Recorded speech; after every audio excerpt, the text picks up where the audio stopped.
강사료가 높은 강일수록 지도가 정교해지고 강사료가 없는 강일수록 지도가 무성의하게 그래요. 무언해 이게. 전혀 의도하지 않았는데 인간의 본성이 이래. 본성이. 본래 그래 본성이. 그 비싼 땅을 교수님 마음대로 말이지 주겠다. 그러니까 나중에 이제 정말 아주 비싼 강의를 하게 되면 정교하게 세심 성의껏 다 그냥 막 네. 보내다가 롬버스 붙여드릴게요. 원하시는 대로.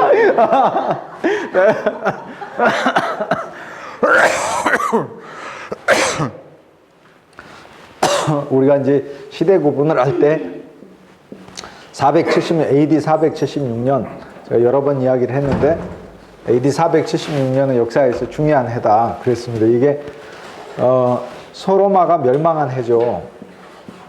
소로마 멸망. 이 옛날에 2000년 전에 예수님 시대 때 로마 제국이 이렇게 컸는데 로마 제국이 영국까지 이게 포함해 가지고 엄청났어요. 이 영토가 이렇게 용토가 큰, 지금을 하면 뭐 몇십 개국에 해당되잖아요. 40개국에 가까운 나라인데요.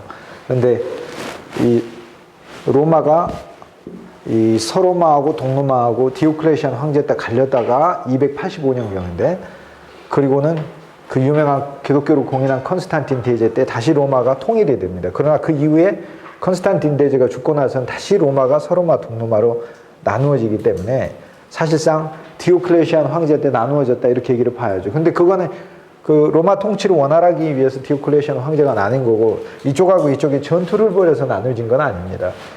그런데 문제는 이 서로마라고 불리우는 이 지역이 이제 멸망당했다. 476년. 그래서 야만족에 의해서 멸망당했기 때문에 우리는 역사에 있어서 이제 이 시기를 약간 기억해 두면은 편합니다. 왜냐하면 이때로부터 소위 중세라고 불리우는 것이 이제 시작이 됐기 때문에, 중간 세대니까요. 그래서 중세를 마감을 할 때 우리는 흔히 이야기하는 게 두 개의 사건을 이야기하는데, 하나는 르네상스가 일어난 사건이고요. 르네상스가 이제 소위 1300년대 후반부터 일어난 사건이고, 1517년은 종교개혁이 일어난 사건입니다. 근데 이 두 가지는 전부 다 이제 옛 시대를 마감한 건데, 르네상스라는 말이 이제 다시 태어났다는 말이거든요, 이게. 네이상스라는 게 birth, 태어났단 말이고, 리라는 말이 다시라는 말이죠. 다시 태어났던.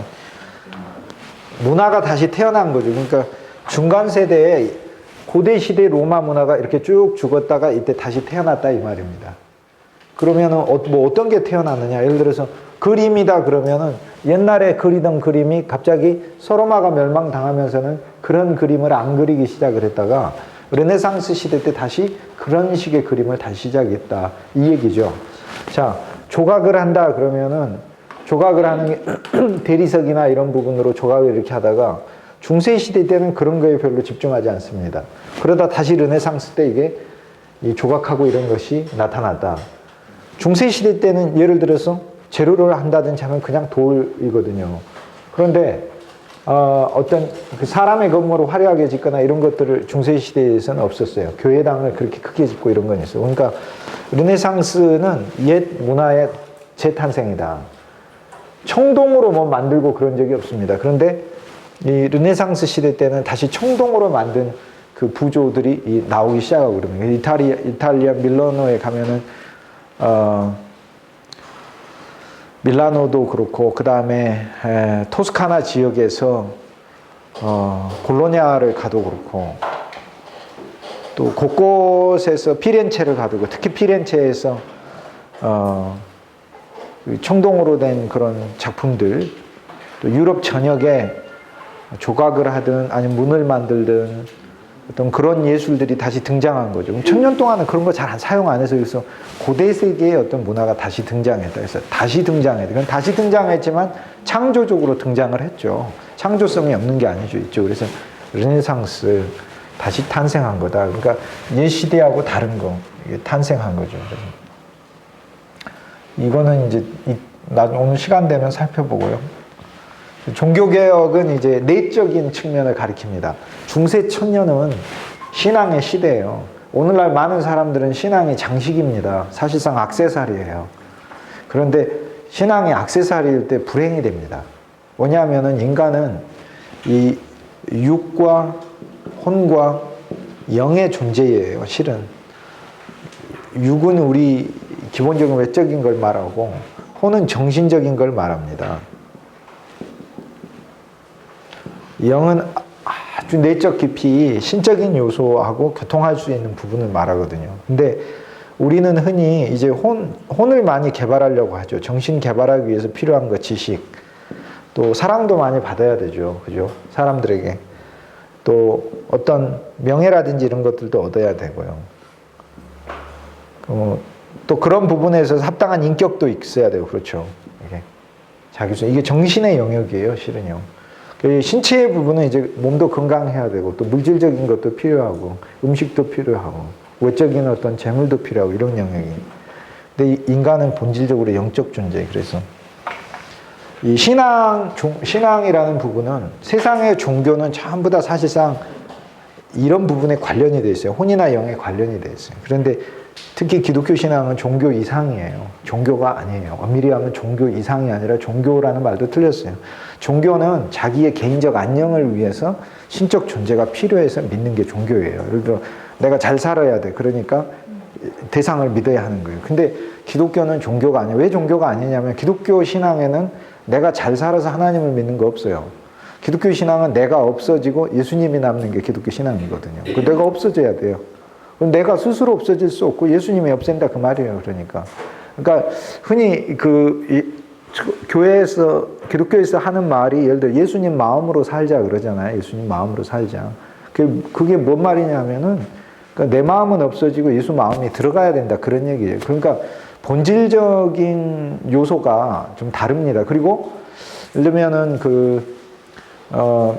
정의, 세상에서의 정의의 개념은 이게 정의의 개념도 완전 달라요. 그러니까 종교는 정의를 중시 여깁니다. 특히 종교에 있어서는 정의가 반드시 실현돼야 돼요. 정의가 실현되는 건 나쁜 사람은 반드시 징계받고 벌을 받아야 하는 거예요. 근데 기독교 신앙에 있어서 이야기하는 정의는 무슨 어디 하버드 대학의 뭔 학자가 정의란 무엇인가 이런 게 기독교 신앙에서 말하는 정의는 특히 서구 신학에서 형성된 정의는 그런 정의가 아니에요. 공리주의적인 그런 정의도 아니고요. 플라톤 철학에 일관 그런 정의도 아니에요. 그리고 동양의 선과 악에 기초한 정의도 아니에요. 우리가 흔히 정의가 서야 된다, 의의가 서야 된다 이렇게 하면은 선이 승리하고 악이 벌을 받는 그런 개념으로 생각하잖아요. 근데 상당히 기독교 신앙에 있어서는 그런 컨셉트 개념 이상입니다. 예를 들면은 내가 오른편 뺨을 맞았어요. 그러면은 예수님은 오른편 뺨을 맞으면 상대의 귓사랭이를 2대를 사정없이 때려버려요. 이게 아니라 왼편을 돌려대라 얘기하거든요. 예를 들어 내가 잘못해서 맞으면 상관없어요. 근데 예수님은 잘못해서 맞는 걸 얘기하는 게 아니라 너희가 의의를 위하여 핍박을 받으면 기뻐하라 이런 얘기 하시거든요. 그러니까 아니 왜 의의를 위해서 내가 핍박을 받는데 왜 기뻐해야냐? 분노해야지. 의의가 핍박받으면. 그러니까 어떤 기독교 안에서 다뤄지는 영역은 전혀 달라요. 근데 내가 맞으면은 내가 어떻게 왼편을 돌려대요? 못 돌려대지. 그래서 정의를 세우기 위한 개념도 아니에요. 그래서 사실상에 이제 그럼 오른편을 맞으면 왼편을 돌려대야 되는데요. 누가 나한테 억울한 일을 했어요. 그러면 우리가 옛 사람의 인간의 본성으로 하자면 반드시 보복해야 됩니다. 보복하지 않으면 내가 잠을 못 잡니다. 실제로 그래요. 제가 경험을 해보니까 저는 막 한 6개월은 잠을 못 자더라고요. 인간이 못 돼가지고. 그래가지고 정말로 그래요. 그런데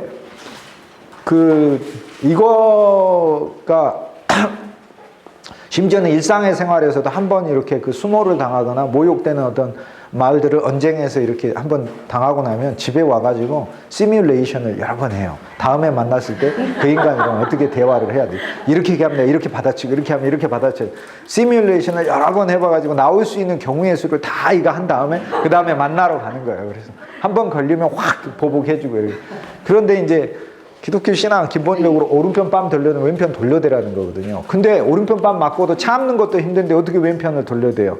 그러니까 이것은요, 사람이 할 수 없는 일을 예수님 요구하고 있어요. 그래서 기독교 신앙은 사람이 할 수 없는 일을 예수님이 요구한다 그 말이에요. 사람은 못해요. 아니, 누가 뺨 맞고 오른편 반대편을 돌려대니까 이것은 본인이 하는 일이 아니라 이 말이에요.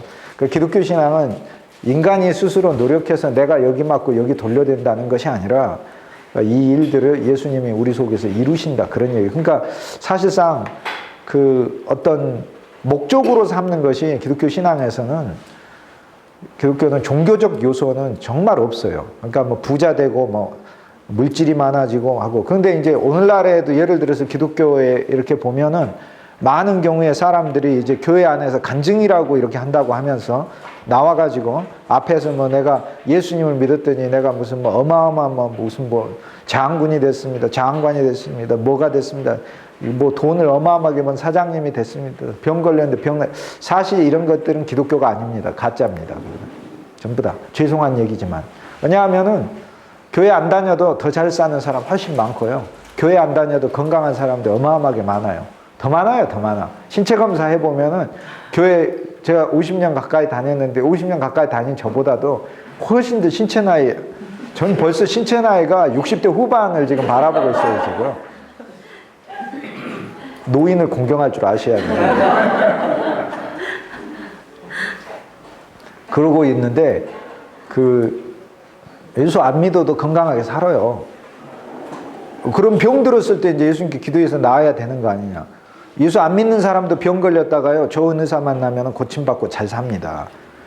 그러니까 그 본질적인 요소가 아니에요. 그리고 내가 예수님 믿어서 뭐 1등 했다, 크게 잘 됐다. 그런 거는 예수 안 믿는 사람도 1등 맨날 해요. 어떤 축구선수가 이게 믿으면 참 좋아요. 그래서 막 우승하고 그래가지고 막 하나님께 영광 돌립니다.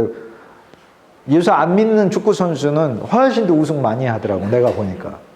그러니까 세상에서 이제 그리스도를 믿는다는 것은 막 연약한 인간이 예수 이름을 가지고 막 어떤 큰 업적을 내고 그런 게 아니고, 세상의 업적을 내는 게 아니라 그 살아있는 인격이신 그리스도의 인격을 내 안에 실제적으로 가지고 사는 것이다. 그래서 어떤 사람도 줄 수 없는 아름다운 그 성품으로 모두에게 사랑과 기쁨을, 내 스스로의 평강을 누리면서 평안 속에서 모두와 평화하면서 줄 수 있는 사람인 거죠. 근데 이거는 자기 노력 안에서는 안 돼요.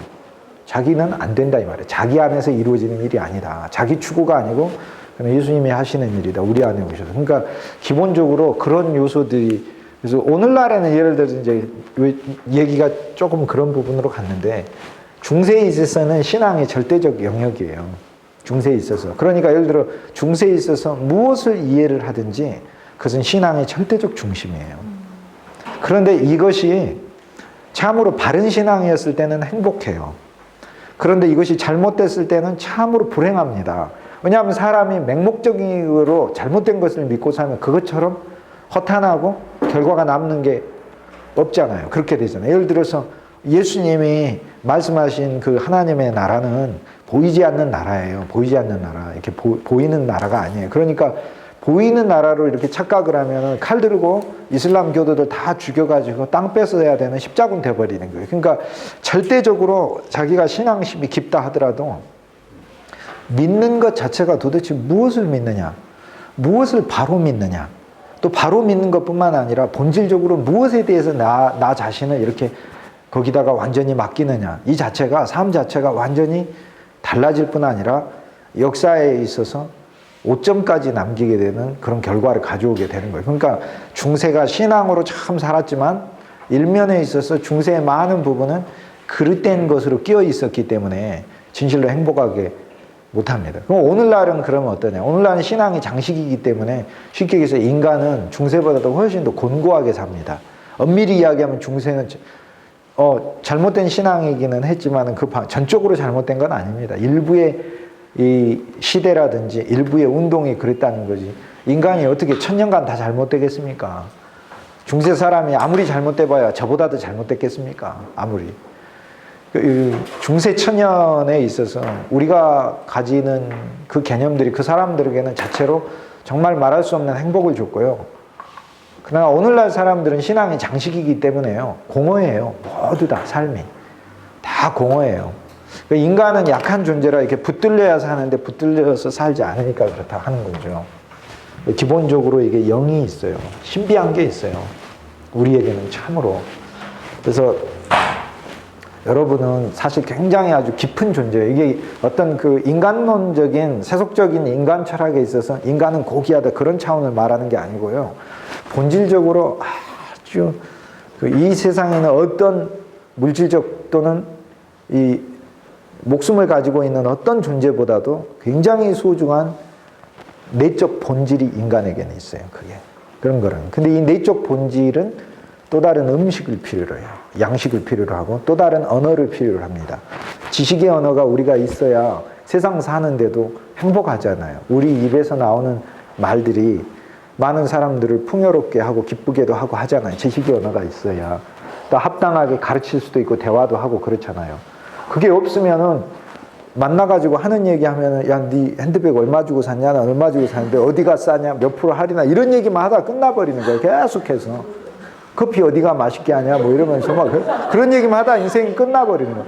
그러나 커피 어디서가 맛있게 하냐? 그건 간단히 이야기하고 그 다음에는 더 깊은 형이상학적 대화가 오가야 될 거 아니야, 이렇게. 근데 지식의 언어가 우리에게 필요하듯이 사실 인간은 본질적으로 어떤 영적 언어가 필요하다 그런 거죠. 그래서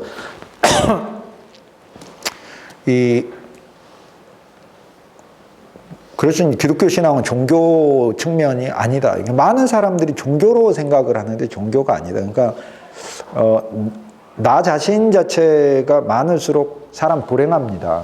왜냐하면은 자기의 존재에 대해서 정말 크게 생각할수록 불행해져요. 예를 들어 내가 어떤 회사에 갔어. 난 정말로 크거든요. 근데 사람들이 나를 크게 대접해 주니까 대접 안 해줍니다. 대접 안 해주기 때문에 나 자신을 크게 생각하는 거고 대접 안 하는 환경, 현실 속에서 자기 괴로움을 느끼는 거죠.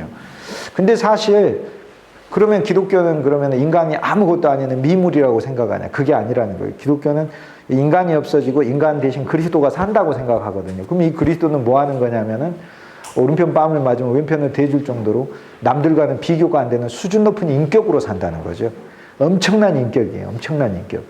근데 이제 진짜 뺨 맞으면은 그 뺨 때린 사람, 억울하게 때린 사람은 세속적인 의미로 얘기를 할 땐 정의가 서야 될 거 아닙니까? 그 사람 벌 받아야 될 거 아닙니까? 근데 그 벌은 내가 하는 게 아니라 하나님이 하신다. 그 얘기예요. 하나님이 하신다. 그러니까 이 내 마음에 있는 그 미움들은 내가 진짜 처리 못 하겠더라고요. 내가 절대 죽일 수 없어요. 어떤 사람 개인적으로 수련해 보려고 가는데요. 수련해가지고 수련하는 기간만 딱 잊어지고 나오자마자 그날부터 바로 생각납니다. 아주 괘씸해가지고 더 생각납니다. 그러니까 이제 성경에는 구약이라는 게 있는데 교회 안 다니는 분들을 위해서, 그러나 교회 안 다니는 분들도 구약이라는 얘기를 처음 들어본다면 그건 큰 불행입니다. 여기 와서 앉아있는 것 자체가 그건 기적이 있을 수 없는 일이고 어떻게 그 정도 상식감이 없이 어떻게 이 강의에 올 수 있는가. 성경에 구약이라는 게 있어요. 그러니까 어려운 얘기가 나와도 괜히 막 충격받고 저 뭔 소리 하나 이러지 말고 굉장히 아는 듯이 이렇게 잔잔한 미소를 지으면서 이렇게 들으셔야 돼요. 그래야 됩니다. 네, 그게 필요해요. 그래서 저는 어디 가서 무슨 강의를 들을 때도 항상 자신 있게 다 안다는 듯이 이렇게 계속 듣고 딴 생각하고 있습니다. 그래서 살인하지 말라 그러면은 참 살인만 안 하고 살면 쉬워요. 사실 제가 알기로는 여러분 중에 아무도 사람 죽이지는 않으셨을 걸로 전 100% 확신해요. 모르죠. 뭐 연쇄 살인마가 여기서 20년 전에 어떤 범죄를 저지르고 이게 얼굴 바꾸고 앉아 있는지도. 그러나 그런 분 한 분도 없잖아요. 그런데 예수님 와가지고 뭐라고 얘기하냐면은 미워만 해도 살인한다고 그러고 얘기를 해버려요. 그러니까 예수님 우리를 더 괴롭게 하러 온 분이거든요. 굉장히. 기독교는 더 괴로워지는 거예요. 믿으면 괴로워져요. 어설프게 믿으려면 안 믿는 게 차라리 낫고, 근데 그러면 예수님은 우리를 괴롭게 하면서 왜 복음, 기쁜 소식이라고 그러냐. 그러니까 그 이룰 수 없는 윤리를 딱 주시고는 내가 어떻게 이룰, 내가 미워만 해도 살인이라고 그러는데 그럼 나는 맨날 죄 짓는 사람 갑자기 돼버려. 예수님이 살인을 안 하면은 죄인이 아니다 이러면 되는데 미워만 해도 죄인이라고 해버리니까 아니 죄인 아니었던 사람이 구약에서는 죄인 아니었던 사람이 신약에서 갑자기 죄인이 돼버리잖아요. 예수님이 와가지고 안 오셨으면 죄인이 아닌데 오셔가지고 죄인이 돼버리잖아요. 근데 이제 예수님 이야기는 우리 인생이 마음속에 미워할 수밖에 없는 사람들로 가득 찬 세상을 살 수밖에 없다는 걸 얘기해 주시는 거고 근데 그 미움을 미워만 해도 죄인이다 하고 나를 막 정죄하려고 온 게 아니라 인간 자체가 두 번째는 정죄 안 하려고 왔어요. 그 신약이라는 성경의 로마서 8장 1절을 보면 누구든지 그리스도 안에 있는 자에게는 결코 정죄함이 없다 그래놨어요. 그래서 네가 나를 믿는 안에 있어서 네가 네 마음속에 누구를 미워해도 서로 진짜 죄를 지어도 내가 정죄하지 않겠다. 그러니까 뭐 하라는 겁니까? 마음껏 미워해라 그런 얘기예요. 진짜로. 그래서 저는 미워만 해도 살인인데 솔직히 말하면 제가 연쇄 살인범이에요. 곳곳에다가 막 얼마나 많이 묻어뒀는지 몰라. 시신들은 막 온갖 종류의 살인들로. 그래서 미워할 때는 어떻게 되냐면은 등산을 가도요. 딱 산이 아름다운 게 아니라 그 인간을 여기 끌고 와서 막 밀어버리지. 다 어디 가면 깊은 골짜기에 가면 여기 묻어버리면 아무도 모르고 그 생각밖에 안 나는 거예요. 그게 다. 근데 예수님 이야기는 내가 너보고 죄인이라고 안 할 테니까 네가 내 안에 있으니까 죄인이라고 안 할 테니까 마음대로 미워해라. 근데 그 수준에서 멈추는 게 아니고 하나 더 얘기하셨어요. 내가 미움을 없애주겠다 그렇게 얘기하시는 거예요. 그러니까 미워하지 않고 살 수 있도록 내가 네 안에서 좀 실제가 돼주겠다 이렇게 하는. 그러니까 그때 이제 행복한 거예요. 그러니까 사실상의 기독교 신앙은 그리고 이런 외적인 거 막 이름 내고 이렇게 사는 그런 종교가 아니다. 영역 자체가 달라요. 관심 자체가. 그래서 그리스도 인격하고 나라는 그 정말 말로 할 수 없을 만큼 짐승의 본성을 가지고 있는 나의 인격하고 이렇게 바뀌는 게 기독교 신앙이에요. 이게. 근데 이것은 내 노력으로 하는 게 아니라 이제 그분이 하시는 일로 한다 하는 거죠. 그러니까 이런 일들이 나한테 이제 실제로 일어나기 위해서는 하루하루에 우리에게 어떤 그 영적인 양식이 필요하다 그런 얘기. 그게 이제 성경이다 그렇게 얘기를 하는 겁니다. 그래서 1517년에 종교개혁은 중세를 내적으로 개혁한 거예요. 왜냐? 중세에 있어서의 신앙이라는 것은 절대적이었기 때문에 신앙을 개혁해버린다는 것은 전체를 개혁해버린 거예요. 그러니까 이건 단순한 신앙의 개혁 사건만이 아니라 그 말입니다. 전체를 개혁해요. 신앙의 전체가 개혁이 되면 삶도 다 바뀌는 거예요. 삶도 다 바뀌어요. 전체가 다 바뀌는 거예요. 예를 들어서 중세가 가지는 신앙관에서 중요한 것은 그리스도는 심판자예요. 그러니까 너 잘못하면 계속 하나님 심판한다 그러는 거예요. 근데 종교개혁이 딱 발견한 건 뭐냐면 심판자가 아니네.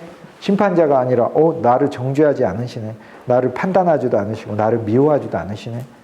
그분이 나를 참 사랑하시네. 그렇게 하니까 어떻게 해요? 그러면은 갑자기 자유를 얻었잖아요. 이렇게 자유를. 굉장한 자유를 얻는 거예요. 그러니까 이 내적 자유를 얻게 되면 이게 문화에 영향을 끼쳐요. 문화에. 그러니까 중세 인간과는 이 자기 자신에 대해서 똑같이 기독교 신앙의 본질은 인간 자체를 한없이 바닥 이상이죠. 끌고 가는 게 있는데 중세가 하나 몰랐던 건 뭐냐면 예수님이 우리를 끌고 갔던 이 바닥의 인간은 옛사람인 거고 새 사람이 살아났다는 사실을 중세가 사실 모르는 거예요. 그러니까 이 종교개혁은 그 우리가 인간이 그 그리스도 안에서 옛 사람이라는 게 죽고 새 사람이라는 게 태어나는 어마어마한 우주적 신비의 사건이 있다고 믿는 거예요. 이 신비의 사건이 있어요. 그러니까 옛 사람이 죽었고 새 사람이 태어나는 이 새 사람은 참 사랑받는 사람이에요. 근데 이 역설적인 겁니다. 이게 그러니까 나에게 있어서 나의 어떤 그 본 모습은 옛 사람인데 이것은 죽었다. 그러나 내가 새로 태어났다. 이 새 사람은 자유를 가지고 있다는 거예요. 그리고 하나님 사랑도 받는다는 거죠.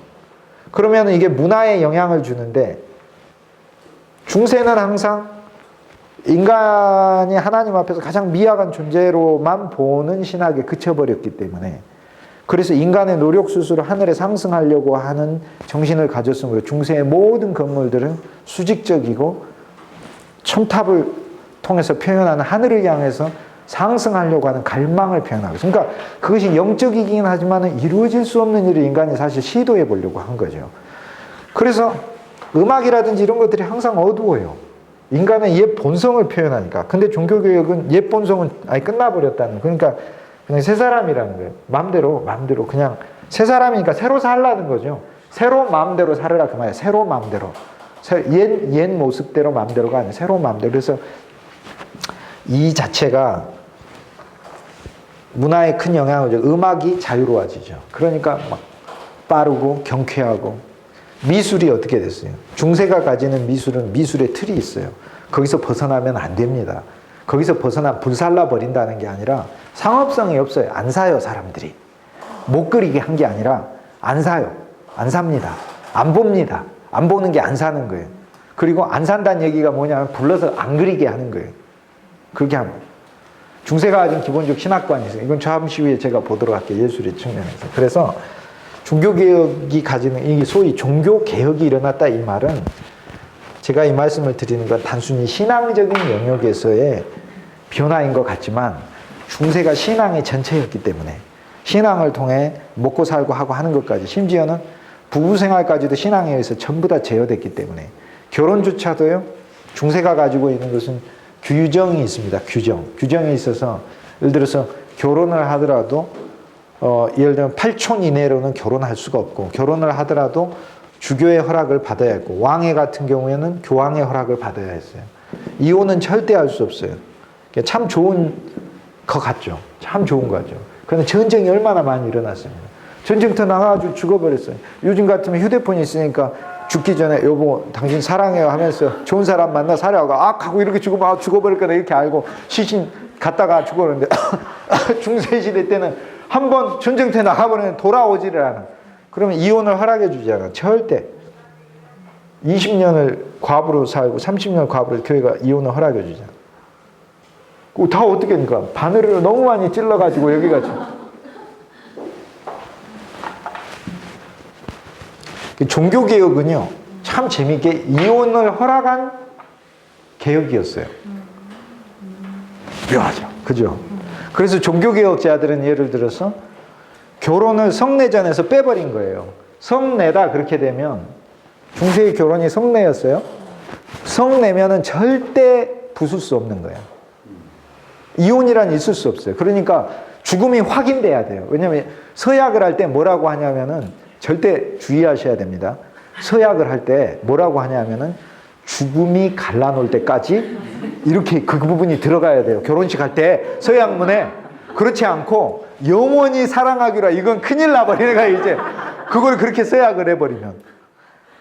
그러면은 배우자가 죽어도 그러면은 그 사람, 죽은 사람 영원히 사랑. 그래서 항상 서약문에 근데 오늘날 서약문 보면 그걸 안 넣더라고요. 네? 안 넣죠. 근데 사실 그게 아니야. 죽음은 육체적 인간관계를 그러니까 원점으로 돌려놓는 그 하나님의 알 수 없는 섭리예요. 그렇기 때문에 중세 결혼 서약문에는 딱 들어가 있어요.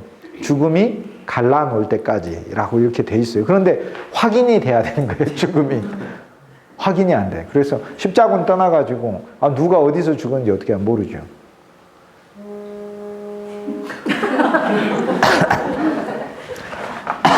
그래서 종교개혁에 있어서는 결혼을 성내에서 빼고 인간관계에서 하나님이 축복해주는 인간관계 사건으로 봅니다. 그리고는 합법적인 틀 안에서의 이혼을 허락을 합니다. 예를 들면 이혼이라기보다도 혼인 서약의 무효를 허락해 줍니다. 여러 경우가 있는데 아까 말씀드렸듯이 또 혼인이 이렇게 무효가 되거나 중지가 되는 것들을 허락해 주는 게, 실종이 뭐 2년에서 3년 이상 되었을 때 또 그 배우자가 기독교 신앙이 아니라 갑자기 이교로 전향해 버렸을 때, 예를 들어 뭐 이슬람교도가 돼 버렸다든지 뭐 이렇게. 그리고 그 배우자의 심각한 폭력 행위로 정상적인 결혼 생활이 불가능하고 그럴 때 목회자들이 이것은 어떤 치료할 수 없는 영역에 있다 이렇게 봐가지고 그래서 이제 그런 합리성이 사회 속에 들어오게 됐는데, 그런 계기가 마틴 루터가 95개조 반박문을 붙이면서 실은 면죄부 사건이라는 이 작은 하나에서 시작이 됐지만은 거대한 댐에 크랙이 하나 샥 가면 이 크랙이 물이 점점 나오면서 확 터져버리듯 중세를 터져버리게 하는 이 사건이 됐다. 이렇게 얘기를 합니다. 그래서 이제 뭐고. 그래서 476년에서 1517년까지를 우리는 중세라고 부르는데 이때를 이제 종교개혁 시대 또는 근대라고 부르죠. 그리고 이제 1900년대 이후로 우리는 현대다 이렇게 얘기할 수 있습니다. 사실 1900년대에서 지금까지는 많은 부분을 공유하고 있기 때문에 그렇습니다. 1800년대의 영향 아래는 대부분 세계가 있지 않거든요. 그런데 1900년대의 영향 아래는 다 있습니다. 우리가 그 유산들이. 그래서 이 부분은 현대, 모던 히스토리다. 이렇게 모던 히스토리는 1900년대를 공부하는 거. 근대, 프리 모던 바로 이전. 그 다음에 종교개혁은 레포메이션이라고 하는데 근대에 속합니다. 미들 에이지, 중간 세계다. 여기하고 고대 세대인 고대 세계, 고대 역사. 고려대 역사가 아닙니다. 이게 절대 오해할까 봐 그래요.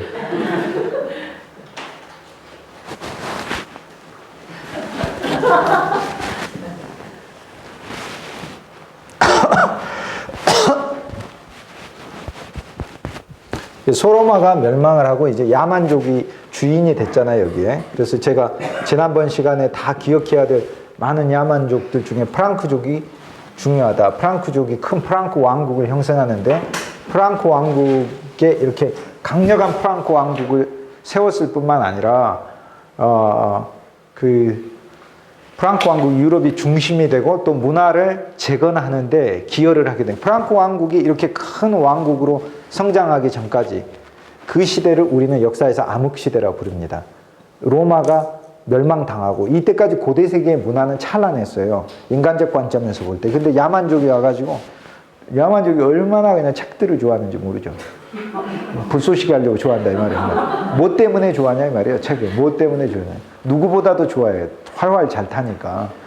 양가죽이고 그러니 얼마나 잘 탑니까? 그냥 계속 밤새 떼는 거지. 한 권만 구하면 막 노도나도 막 책 얻으려고 그러죠. 근데 만든 책보다 없애버린 책이 많아. 인류 역사에서 이런 세기가 참 드물어요. 476년에서 300년 동안 야만족의 시대는 그렇다. 그런데 이거는 역사에서 자세히 보면 이때 수많은 야만족들이 이제 나오죠. 앵글족, 삭슨족,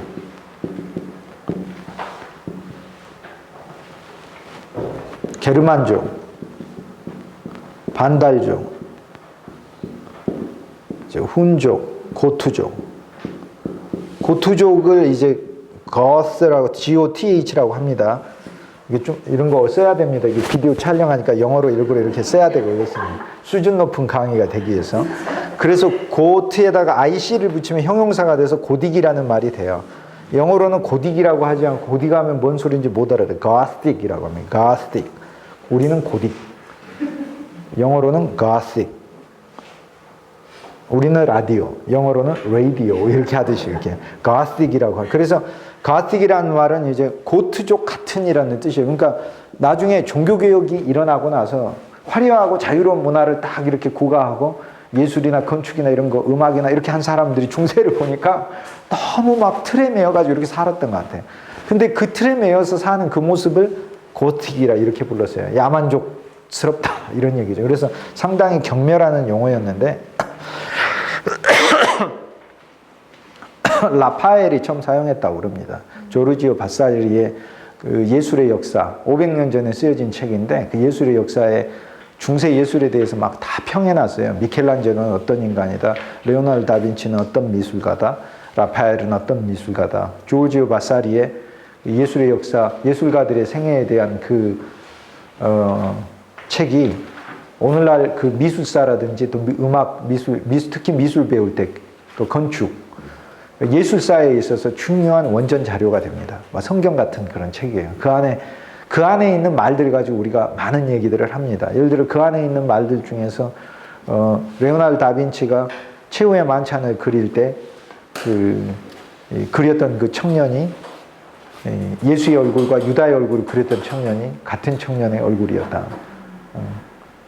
타락한 청년의 얼굴과 그리스도를 믿어서 변화된 청년의 얼굴을 그렸다. 뭐 이런 거 이야기라든지 그런 이야기들이 조지오 바사리의 예술사 속에 들어있어요. 그래서 거기에서 이제 종교교육의 자유롭고 화려한 예술들을 이야기하면서 이전을 야만족, 고트족 예술이라 합니다. 근데 야만족이 이렇게 들어와서 앵글족 자체는 이게 좁비다다 이런 뜻이거든요. 그런데 오늘 앵글랜드 하면은 특히 삭슨족과 이렇게 결혼을 해가지고 앵글랜드 하면은 완전한 신사의 나라로 알려져 있어요. 그럼 도대체 누가 이 야만족들을 도대체 신사의 나라로 변화시켰는가? 이게 기독교 신앙이다. 그러니까 신앙이 내재화돼서 그래요. 기독교 신앙이 내재화돼서 그래요. 근데 내재화에서 유럽은 내재화까지 갔지만 인격화에서 실패했어요. 내재화와 인격화는 다릅니다. 내재화라는 것은 문화 속에서 잠재되어 있다. 그런 얘기예요. 그리고 생활 양식까지 나온다는 거고, 인격화라는 것은 완전히 그 자체가 돼 있다. 이 말이에요. 그러니까 그리스도가 내재화되어 있는 것은 내가 주님 그리스도를 사랑하고 또 그리스도를 생각하고 그리스도 신앙 안에 산다. 그런 것이고, 그리스도가 인격화되어 있다. 그것은 그 사람 인격이 그리스도의 인격으로 대치되어 있다. 그런 얘기를 하는 겁니다. 그래서 그 중세에 있어서는 기독교 신앙의 내재화가 성공했다는 거예요. 앵글족도 그렇고 삭슨족 똑같은 야만족인데 영국에는 원래 브리튼족이 살고 있었다고 했습니다.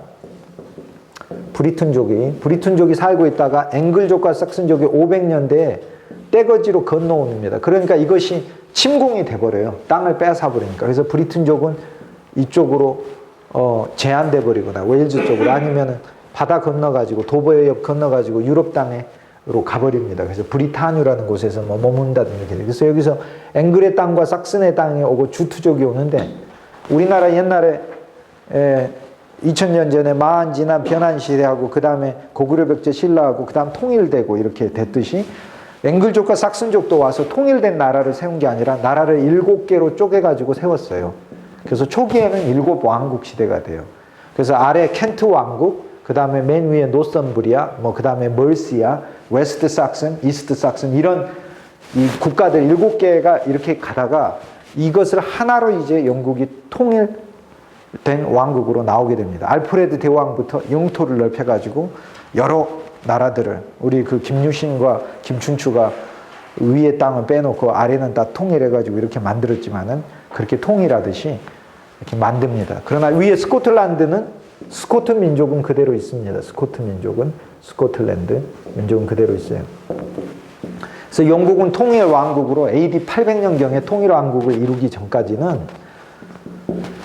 이 야만족들이 와서 살았어요. 근데 야만족이 도착했을 때 AD 605년경에 그레고리라는 대교황이 아우구스티누스라는 선교사를 보내가지고 영국을 소위 기독교화 시킵니다. 그래서 역사에 있어서 2명의 유명한 아우구스티누스가 있는데 1번 아우구스티누스하고 2번 아우구스티누스. 이거 알면은 진짜 엄청나게 막 수준 높은 사람이에요. 보통 수준 높은 게 아니야. 그 양반은 저의 존경을 받아도 마땅한 분이에요. 이분은. 이 아우구스티누스는 354년에서 430년까지 그 중세의 유명한 위대한 교사. 제가 처음 강의할 때 시간과 영혼에 대해서 막 이야기하고 그랬던 거. 우린 시간만 사는 게 아니라 영혼을 살 수 있는 존재예요. 사실 우리 오늘 하루 이렇게 살았지만은 똑같이 24시간이지만은요. 물리적 시간은 24시간이지만 24시간 중에서 실제 나에게 의미 있었던 시간은 극히 드뭅니다. 그렇잖아요. 우리가 그런데 인생도 그래요. 사실상. 근데 시간의 영역 안에서만 그런 게 아니라 시간과는 과거, 현재, 미래와 별개로 영원이라는 시간하고는 전혀 별개 영원이라는 사건이 있다. 그래서 이제 그때 기독교 신앙에 대해 설명할 때 우리가 기독교 신앙을 갖는다는 건 세상 안에서 시간 안에서의 종교가 아니다. 그러니까 내가 지금 현재는 이런데 미래는 더 잘 산다. 과거는 슬펐는데 현재는 더 좋아진다. 이런 사건이 아니에요. 영원으로 가는 사건이에요.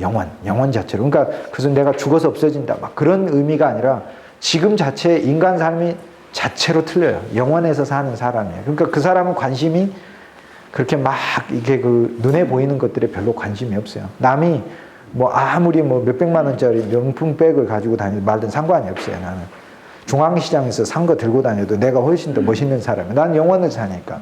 그런 것이 나를 판단해 주는 기준이 아니니까. 그렇게 그렇다고 저의 양복을 싼 거라고 생각은 하지 마십시오. 오늘 여러분들을 위해서 제일 비싼 거 입고 나왔어요. 25만 원인가 30만 원이 그러겠습니다. 그 두 번째 아우구스티누스가 605년경에 선교를 하러 갔어요. 그래서 그레고리 대교황에 보내서 이 아우구스티누스가 갔을 때는 7개의 소왕국들이 앵글족과 삭슨족이 만든 소왕국이 있었는데 가장 강하면서 가장 아래쪽에 있었던 그 왕국이 켄트 왕국이고 수도가 캔터베리예요. 그래서 아우구스티누스가 가가지고 캔터베리에다가 세운 교회가 소위 야만족들에게 세운 역사적인 첫 교회가 되는 겁니다. 그리고 아우구스티누스가 주교가 돼서 영국의 수많은 수도원들을 퍼뜨리는데 예를 들어서 수도원이 하나 서면 수도원이 이런 식의 모양이에요. 제가 보여드릴게요.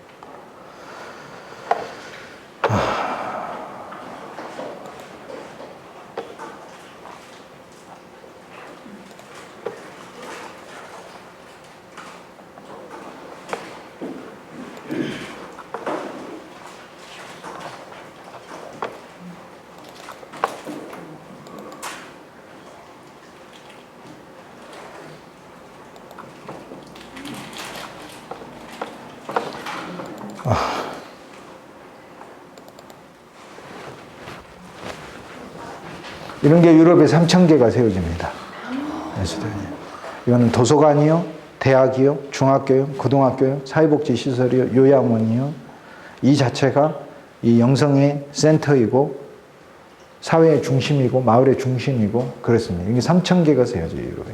그러니까 야만족이 서로 죽이고 살고 하는 거. 오늘날 우리가 수도원 그러면은 기도원 비슷하게 하거나 3일간 피정 가는 걸로 생각하는데 그런 컨셉트가 아니에요. 지금은 여러 사회적으로 다분화됐으니까 그래서 지금 한데 모아졌죠. 여기서 쪼개져 나간 게 사회복지 떨어져 나간 거예요, 이렇게. 여기서 쪼개져 나간 게 대학이 쪼개져 나간 겁니다. 다. 여기서 쪼개져 나간 게 지역아동센터, 구루봄 떨어져 나가고 이렇게 되는 거예요. 그래서 노인 요양원 쪼개져 나가고 이렇게 다 쪼개져 나가고 오늘 도서관 쪼개져 나갔어요, 여기서. 초등학교 쪼개져. 이랬지.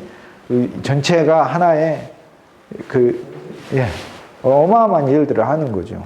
저게 유럽의 3,000개. 그러니까 야만족들이 막 이렇게 정복한 곳에 이렇게 세워졌습니다. 그래서 이 아우구스티누스는 쉽게 얘기해서 이 큰 아우구스티누스, 이 위대한 이 아우구스티누스는 우리가 사는 삶 자체가 영원으로 가야 되고 우리 삶의 내 개인 삶이 아니라 하나님의 왕국이라는 신국, 하나님의 왕국이 서야 된다는 어떤 이상을 제공을 했어요. 그러니까 중세의 모든 개인과 통치자들은 개인적으로 내 삶이 하나님 왕국 서야지. 내가 왕국이 있으면 내 왕국을 하나님 왕국 만들어 이렇게 보는 거예요. 그런데 그 왕국은 인간이 만드는 왕국이 아니라 그리스도가 만드는 왕국이란 걸 착각을 한 거고 목표는 좋았지만 목표는 하나님 왕국 세야 된다. 인간이 만들려고 했고 두 번째 그리스도의 왕국은 사랑과 은혜로 만들어지고 용서와 화해로 만들어져요. 평강과 기쁨으로 만들어요. 그런데 중세는 칼과 무력과 강제로 만들어진다고 생각한 거예요. 규범으로. 근데 일면에선 성공합니다. 왜냐하면 칼 들고 막 설치고 죽여대는 야만족들이 그러면 율법적 규범이 없으면 그럼 어떻게 통제가 되겠어요? 안 되는 거지. 그러니까 참으로 묘한 것은 우리가 살고 있는 현대법조차도요. 이 법이 올라가면은 이 현재 대한민국의 법조차도 서양법에서 이 크게 영향을 받아서 가지고 있는 거죠. 그대로 보세요. 처음에 프레임 미국식 법 프레임 그대로 해왔지 않습니까? 위에 헌법에 대한 부분을 보면은 기본적으로 국가의 어떤 설립되는 이념이나 추구하고 있는 이상에 대해서 딱 규정을 하고 그 다음에 구체적인 세부 조항 다 서양법들의 우리 나름대로 버전이죠. 근데 서양법들의 모든 기초로 올라가게 되면은 유스티니아누스 법이 그 중심에 있는데 유스티니아누스 법이나 중세에 있어서 서방에 있었던 프랑크 왕국의 샤를마뉴 법 다 이 법들이 기독교 신앙에 근거하고 있어요. 그러니까 성경 안에 나와 있는 어떤 규범들을 사회 속에서 그대로 대부분 적용하려고 했습니다. 예를 들면 보상법 같은 경우도 물건을 훔쳤을 때 그거에 대한 보상하고 하는 것도 성경의 기초에서 구약에 나오는 대로 적용한 데가 있고 신약에 나오는 대로 삭개오법을 해가지고 4배로 갚아주게 하는 데가 있고 이렇게 그 법을 적용하는 데 있어서도 기독교 신앙에 내재화됐다. 사회 문화 속에. 그래서 이 아우구스티누스가 켄트 왕국을 시작으로 해서 기독교 신앙을 전파를 했다 그 이야기는 인간이 한 개인으로 자기 마음대로 살던 삶이 자기가 주인을 만난 거죠. 자기가. 그러니까 여자도 그래요. 여자가 남자를 잘 몰라요. 남자는요, 근본적으로 속이는 동물이에요. 그렇게 알면 아주 편해요. 절대 존경의 대상으로 보기보다는 긍휼의 대상으로 보면 참 좋아요. 이렇게 불쌍히 여겨야 될 대상. 그럼 사랑이 막 나와요, 그냥. 불쌍히 여겨야 될 대상. 근데 여자들은 본성이 남자들 머리 위에 늘 서려고 그래요. 순종적인 여자가 온 우주에 한 명도 없다니까요. 한 명도 없어요. 전 본 적도 없어요. 본 적이 없어요. 여러분이 아무리 우겨도 저는 끝까지 부정하니까. 근데 이런 수도원 운동이 퍼지게 되면서 개인적으로 기독교 신앙이 퍼졌다는 것은 자기가 주인을 만난 거예요. 인생에서. 나라는 삶이 내 고집대로 내 마음대로 사는 게 아니라 나라는 사람 개인에게 주인이 있구나. 인생에 주인이 있구나. 그 주인에게 내 삶을 맡기는 거고, 사회가 주인을 만난 거예요. 야만족이 주인 모르고 막 다 죽이고 살려가고 다니다가, 아, 우리 나라는 켄트 왕국이든 몰세아 왕국이든 아니면 프랑크 왕국이든, 아, 우리 왕국은 주인이 있구나. 하나님이 있구나. 그러니까 하나님의 왕국을 향한 어떤 이상과 비전을 갖게 되는 거죠. 그래서 이 앵글족의 교화에 있어서 아우구스티누스가 크게 기여를 합니다. 그 이후로부터 기독교 신앙이 내재화되니까 이들은 소위 앵글족 하면은 게르만족, 독일 민족, 세계에서 가장 우수한 민족 중에 하나잖아요. 문화적으로 얼마나 발전했습니까? 그 다음 프랑크족도 프랑스잖아요. 그 자체 안에 있는 것들이 전부 다 기독교 신앙이 내재화된 거잖아요. 가보면 다 문화가 어떤 문화예요? 다 기독교 문화지. 노틀담 대성당, 몽마르트 언덕에 가보면 거기 뭐 있어요? 성심성당, 거룩한 성모에 그 예수 그리스도의 심장 성당에 있잖아요. 성심, 거룩한 심장이니까 심장에 있는 성당. 몽마르트 언덕이잖아요. 몽은 산이라는 뜻이고 마르트는 순교자라는 거. 거기서 옛날에 파리의 순교자들이 신앙 때문에, 기독교 신앙 때문에 순교해서 그 언덕을 하는 거 아니에요. 그러니까 그거 몽마르트 언덕에서 거기서 커피 마시고 애인하고 데이트하는 거나 이런 거 생각하고 있지만 실제 내재하는 것은 그런 차원 부분이 아니다. 거기에 돼 있던 그런 부분들은 기독교 신앙 안에서 세워진 그 문화적인 유산들이 자체 토대를 이루고 있다. 근데 이 야만족이, 특히 앵글족, 남 찌르는 어떤 야만족이 교화가 돼서 신사의 나라가 된다는 거, 이거는 엄청난 일입니다. 우리는 사실 태어날 때 다 야만족으로 태어나요. 죄송한 말씀이지만. 주교 한 사람 이렇게 파견을 했다고 해가지고, 그러니까 주교를 전에도 파견했었을까요? 그때만 갑니다. 아닙니다. 처음으로 갑니다. 처음. 그렇습니다. 브리튼족은 있었는데 브리튼족은 물러나 버렸으니까. 완전히 인종이 바뀌어 버렸으니까. 브리튼족은 다 땅을 잃어버리고. 그래서 혼자 가는 게 아니고 12명의 이제 동료 수도사들과 함께 가가지고. 그렇죠. 수도사들. 이미 여기서 수도사들로 있었죠. 아우구스티누스 자체가, 사람 자체가 아주 많이 개인적으로 변화되고 학식과 지식을 갖춘 사람이에요. 가서 이것을 세울 수 있는 사람이니까. 근데 문제는 우리가 이것을 외적으로 세우는 것만 생각하시면 안 돼요. 내 인생에서 이게 서야 돼요. 내 인생에서. 네? 그래야 야만족이 아니다 그 말입니다. 태어날 때 다 야만족으로 태어나요. 전부 다 이 야만성들이 다 있어요. 특히 앵글족, 남 찌르는 거. 만나기만 하면 그냥 막 찌르는 사람 있잖아요. 말로 이렇게. 그 찌르는 창이 부러져 버려야 돼요. 그 사람은. 내가 부러뜨리려고 해도 안 부러져요. 내가 그날 부러뜨리면 그 다음날 더 큰 창을 몰고 가지고 와가지고 더 찔러대니까. 그거는 방법이 없어요. 그 사람 스스로가, 그 앵글족이 아우구스티누스를 보낸 교황이 누구냐면 그레고리라는 교황이에요. 그레고리라는 이름을 가진 대교황입니다. 2000년 그 로만 가톨릭의 역사에서 대교황이라는 이름을 가진 교황은 3명밖에 안 돼요. 그 정도로 이제 한 면에서는 불행이에요. 위대한 교황이 안 나왔다는 거예요. 또 한 면에 있어서는 그만큼 뛰어난 인물이었다는 거예요. 이 그레고리 대교황이 이제 야만족들끼리 서로 아프리카에서 막 잡아가서 패배한 인종들 노예로 팔듯이 야만족들끼리 서로 전쟁해서 노예로 많이 팔려왔어요. 앵글족이 많이 팔려왔어요. 전쟁에서 자기들끼리 이제 전투해가지고 남의 부족 종으로 노예로 팔아요. 그래서 시장통에다가 딱 데려다 놨는데 노예로 팔리는 그레고리 대교황이 이 굉장히 겸손하고 참으로 이렇게 사치와 낭비를 전혀 하지 않는 분이거든요. 지금 나온 교황이 굉장한 사람 같아요. 지금 그 로만 가톨릭의 교황은 아주 보통 인물이 아니에요. 이 사람이. 그 뭔가를 아는 사람이죠. 역사에서 위대한 대자 들어갔던 교황의 모습을 그대로 카피하고 다녀요. 그리고리 대교황의 옷을 평복을 많이 입고 다니고 회색 옷, 잿빛 옷 입고 다니고 다른 교황들 말 타고 과시하고 다닐 때 그레고리 대교황은 절대 그런 게 없었으니까 와가지고 소형차 타고 다니시고 이렇게 하죠. 그러니까 그런 면에서 이게 역사를 아는 분이죠. 역사를 알아야 아는 정도가 아니고 이제 오랜 추기경 생활을 통해서 기본적으로 이제 이 로만 가톨릭의 중세 역사 또 고대 세계의 역사에 있어서는 종교개혁 이후는 공부는 안 하죠. 가톨릭이니까. 그러나 그 전까지에 있어서는 너무나 깊게 기본적으로 이게 그 지식을 축적하고 있는 분들입니다.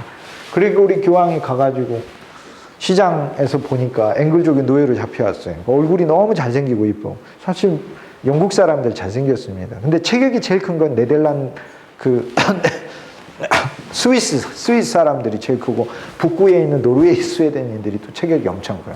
근데 영국 사람들은 적당히 크면서 잘생겼어요.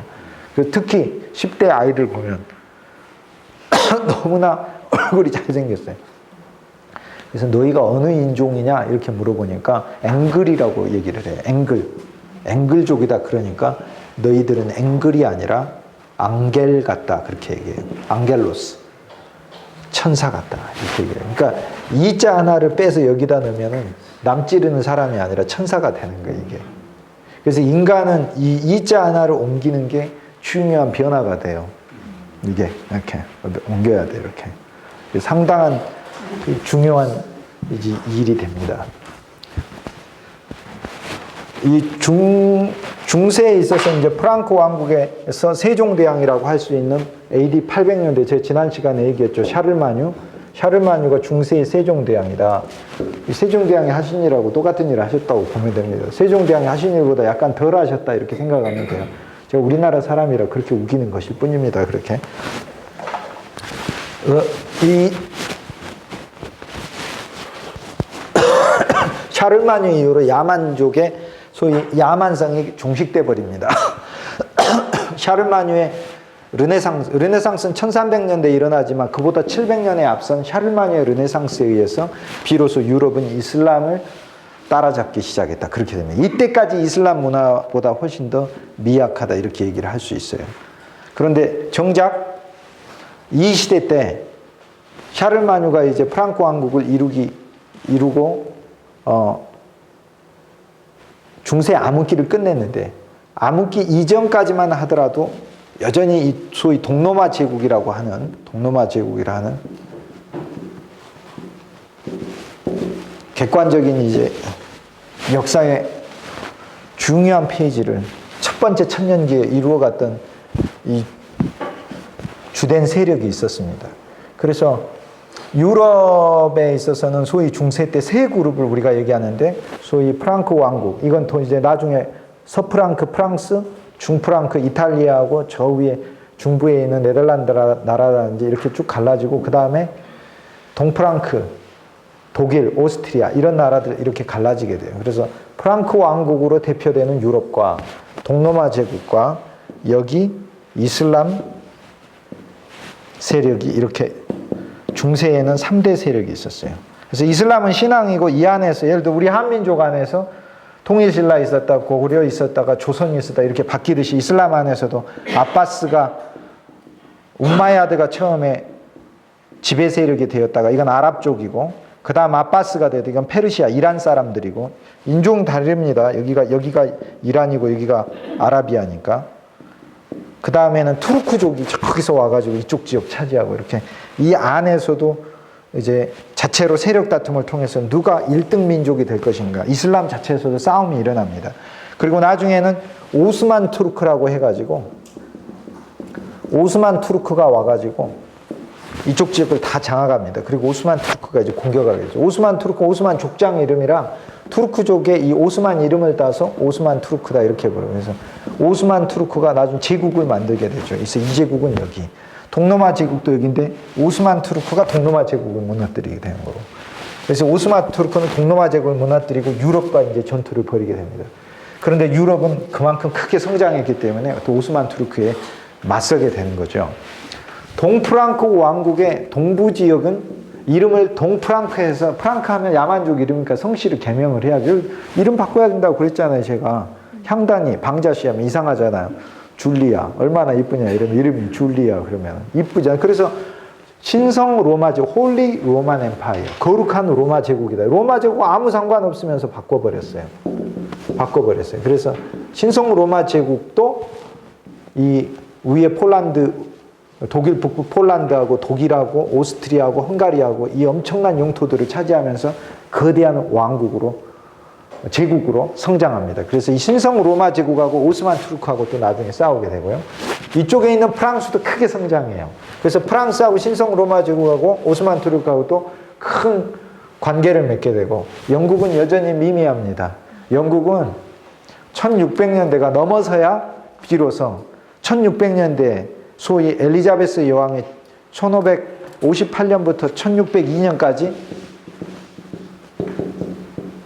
43년간을 통치하면서 드디어 영국을 세계적인 나라로 올리기 시작했어요. 그래서 이때부터 영국의 시대가 시작이 됐지, 이 이전에는 그 영국은 세계사적인 중심 주역의 나라가 아니었어요. 준비를 하고 있는 나라였다, 그렇게 얘기할 수 있어요. 그래서 이미 유럽에서 각각의 나라가 크게 성장해서 오스만 투르크하고 이제 싸울 수 있게 됩니다. 이게 이제 이 부분이 현대다 하는 거죠.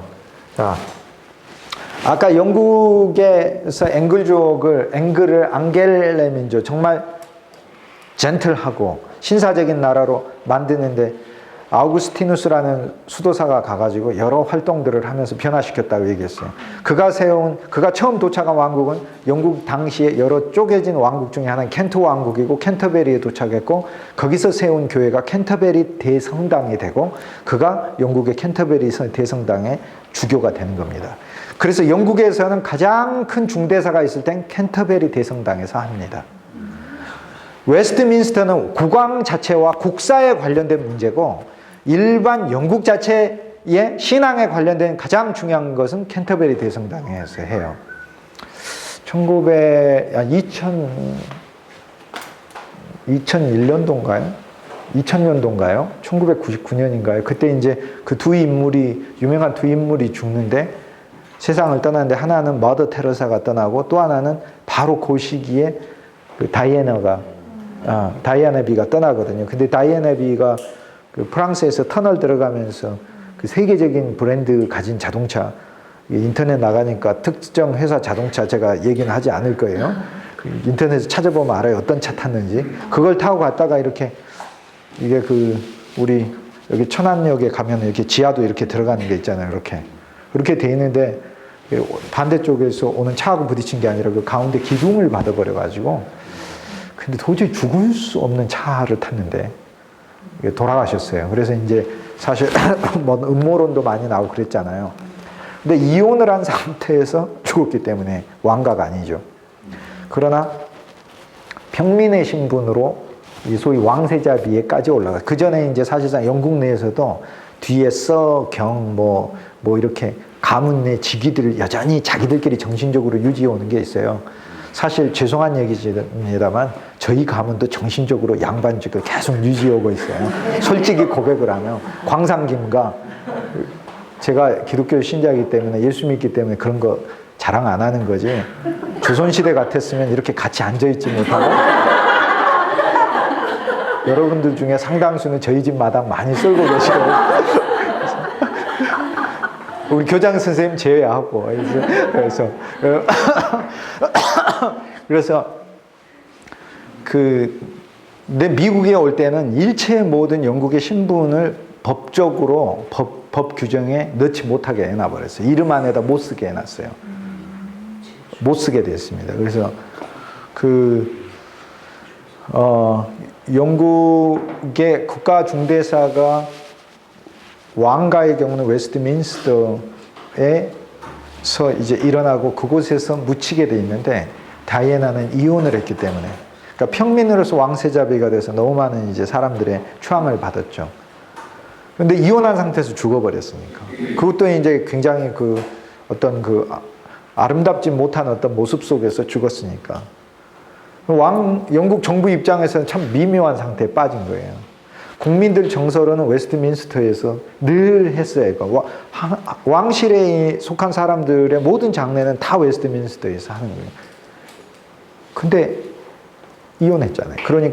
그런데 국민적 추앙을 받고 있잖아요. 결국에는 웨스트민스터가 아니라 캔터베리 대성당에서 합니다. 그만큼의 필적한 곳이니까 캔터베리 대성당, 캔터베리 대주교가 이제 집례를 하는 거죠. 거기 보니까 그때도 뭐 우리나라에서도요, 총리가 가고 참석하고 국가 수반도 꽤 많이 갔었어요. 근데 이제 사실 그 장면보다 더 아름다운 거는 이제 마더 테레사가 그 사랑의 삶을 살았잖아요, 일생 동안. 근데 그 마더 테레사가, 저는 개인적으로 빌 클린턴 대통령, 힐러리 존경합니다. 뭐 그 사람들이 일을 했든 부끄러운 일을 했든 개인적으로 존경합니다. 왜냐하면은 마더 테레사가 딱 이렇게 돌아가셔가지고 이렇게 있는데 거기에 간 국가 수반 몇 명 안 됩니다. 근데 그 빌 클린턴하고 힐러리 여사가 가가지고 딱 서 있더라고요. 저는 그 장면이 훨씬 더 물론 이제 그 다이애나 비가 늘 그 자선도 많이 베풀고 따뜻한 그 백성들의 정신적인 누나요, 어머니요, 뭐 누이 같은 국민 누이로서 그렇게 영국 사람들에게 이해됐었기 때문에 영국 국민의 슬픔이다 해서 세계가 위로해 준다 해서 왔지만은 그 인생을 이렇게 살았던 그 세계에서 제일 유명한 두 여인이 한 주 차이로 죽었어요. 근데 이쪽에서 따르는 사람들은 참으로 가난한 빈자들이 많은데 세계에서 정부 수반들이 그렇게 많이 오진 않았어요. 그런데 그 미국 대통령이 거기 가서 이렇게 가만히 묵묵히 서가지고 조의를 표하는 것을 보고 어쨌든 저 사람은 좀 인격적으로는 괜찮은 분이다, 그런 생각을 했어요. 우리가 그런 부분에 있어서 더 존경을 표할 줄 아는 것도 그것이 합당한 인격이 아닌가, 이렇게 생각하고 있는데, 여기 콘스탄틴 대제 이후 로마가 분열을 했다. 동로마 서로마로, 물론 그전에도 분열했지만 콘스탄틴 왕자가 통일했고, 아까 말씀드린 것처럼 476년에 분열된 소로마 제국은 야만족에 멸망당했다. 야만족 중에서 프랑크 왕국이 다른 야만족들 중에서 가장 강성하게 유로 본토 왕국을 세웠습니다. 다른 야만족들을 많이 정복을 했어요. 근데 이 프랑크 왕국에서 사실상의 르네상스를 가져온 위리안 왕이 샤를마니오, 딱 800년대 왕이에요. 800년대 샤를마니다. 르네상스를 가져왔다는 얘기는 예를 들어 여러 면에서의 다 진짜 뭐 학교도 많이 세워졌고, 정말로 음악도 보급이 되었고, 사회적인 질서도 세우고, 법도 새로 개정이 되고, 통치권도 40년 이상의 통치를 통해서 굳건하고, 백성들도 안정이 되고, 여러 곳을 다 정복해 버렸으니까 더 이상 싸움이 없는 평화의 시대가 또 왔고, 그러니까 문화에 있어서도 또 다른 발전을 가지고 있는데, 음악뿐 아니라 건축의 발전이에요. 이때 야만족들은 이제 기독교 신앙에서 교화되고 있으니까 어떤 대건물들을 지을 수 없었어요. 고대 세계에 있어서의 그리스의 대건물은 예를 들면은 예수님 탄생하시기 400년 전에 지어진 파르테논 신전 같은 거, 430년 전에 지은 이런 파르테논 신전, 그러니까 그리스 신들에게 지은 신전이 위대한 건축물이었죠. 또 그 전에는 예를 들어 이집트 같은 경우 고강의 무덤이라든지 이런 것들이, 피라미드 이런 것들이 이제 거대한, 또 장례식을 치르는 장제전, 이런 게 거대한 건축물이었고, 로마 시대에 있어서도 여전히 이제 신전이 거대한 건축물로 남아있게 됩니다. 역사적인 수도 로마가 자랑하는 그 위대한 건축물은 성 베드로 성당이야. 성 베드로 성당 500년 전에 지어진 거고, 지금 제 얘기는 고대 세대 이야기하는 거니까 2000년 전 얘기하는 거예요. 그래서 1900년 전에 세워진 판테온 신전. 판이라는 말이 모드라는 말이고, 테오스라는 말이 이제 신이라는 말이고, 온이 집이라는 말이니까 모든 신의 집이다라는 거예요. 편하죠. 왜냐하면은 각자 자기가 믿는 신이 있는데, 이 신 제사 드리려면 저 신당에 가야 되고, 저 신을 제사하면 저 신당에 가야 되고, 판테온을 세워놨으니까 그곳에 가서 모든 신을 제사하면 되는 것이에요. 그래서 로마의 이제 최고의 건축물은 역사에서 자랑하는 게 판테온을 자랑하고, 그 고대 그리스 문화에서는 파르테논을 자랑하고, 그 고대 그리스 문화의 파르테논에서 이제 가장 중요한 것은 이제 기둥 문화가 나오면서 이 기둥 문화를 그대로 이 후대의 건축 문화에다가 그대로 물려주게 됩니다. 그래서 기둥, 그리고 아치, 이런 구조들이 고대 그리스에서 로마에 물려주고 로마가 그 후세대인 중세나 심지어는 현대 세대까지 물려줘요. 그래서 오늘날 보면은 저기 아파트 분양하는데 모델하우스 세우는데도 보니까 기둥들 앞에 4개씩 막 화려하게 막 세우고 그러더라고요. 그것이 바로 이제 여전히 이제 고대 그리스의 이제 그 건축 양식이 현대까지 남아 있는 겁니다. 물론 이제 기둥들은 지붕들을 높은 돌로 돼 있고 그 어마어마한 이제 그 문양을 가지고 있는 무게를 지닌 지붕을 떠받치기 위한 구조도 있지만 그렇지만은 그것은 건축의 가장 기본적인 뼈대의 골격이라고 할 수 있어요. 그래서 오늘날 건축물들 보면은 중요한 3가지가 결여되어 있어요. 첫째는 기둥입니다. 우리 기둥이 없잖아요. 물론 기둥이 있죠. 그런데 어떤 의미나 역할을 못하죠. 예술적 의미. 두 번째는 아치예요. 아치가 없어요. 이 건물의 아치. 이 건물만 얘기하는 게 오늘날의 모든 대부분의 현대식 실용적으로 이렇게 하니까. 그리고 이제 3번째는 내부적 장식입니다. 오늘날은 그냥 맨벽으로 이렇게 대부분 칠하지만은 고대 세계에 있어서는 하나하나가 이제 예술적 공간이에요. 이렇게 만들어져야 돼요. 공간이에요. 물론 이제 요즘은 갑자기 이제 예술성보다는 이제 좀 상업적 예술성 안에서 아파트 인테리어 업자들 불러가지고 안에 대리석으로 도배는 많이 하고 그러시더라고요. 그래서 어느 집 가봤더니 위아래로 다 대리석으로 도배를 해놓으시고 하셨던데, 저는 별로 부럽지는 않습니다. 네, 그래서 샤르마뉴 때 건축을 본격적으로 하기 시작을 합니다. 그러니까 안정기에 들어섰기 때문에. 그래서 이때 지어진 이제 샤르마뉴는 소로마 제국이 무너지고 나서 나온 프랑코 왕국이잖아요. 그러니까 소위 여전히 이제 로마 지역에 있다 이렇게 해서 로마식의 건축 문양을 또 많이 계승했다. 이래서 로마네스크라고 불러요. 네스크라는 말은 of, 뭐뭐에라는 뜻이니까 로마의 건축 양식이다. 야만족이지만 야만족인 문화를 다시 재건했어요. 근데 뭘 재건해야 되겠어요? 로마 시대 문화를 기독교적으로 해서 재건하는 거죠. 그래서 이거를 로마네스크다 이렇게 부르는 겁니다. 그러니까 로마네스크는 고대 로마 세계의 문화적 양식을 그대로 가지고 있으면서 기독교적인 양식이 추가가 되는 거죠. 특히 이제 건물을 짓게 되면 가장 대표적인 것은 중세는 전적으로 신앙이 지배적인 시대니까, 절대적 시대니까 교회가 지어진 거예요. 근데 이제 어떤 그 좀 무식한 사람들은 백성들의 고열을 짜가지고 교회 이제 대주교가 무슨 변사또처럼 아니면 고부군수 조병갑이처럼 그런 식으로 이제 그 교회당을 막 세워놨는데 그게 아니에요. 많은 사람들이 자발적으로 기부하고 또 그것이 하나의 거대한 경제 활동이었어요. 대교회 하나가 세워지는 데는 그 어마어마한 이제 기술자들이 고용되어 있고 석공, 목공, 그리고 예술가들 다 동원이 됐어요. 그리고 그게 하나가 선 게 그 마을과 도시의 큰 자랑이었어요.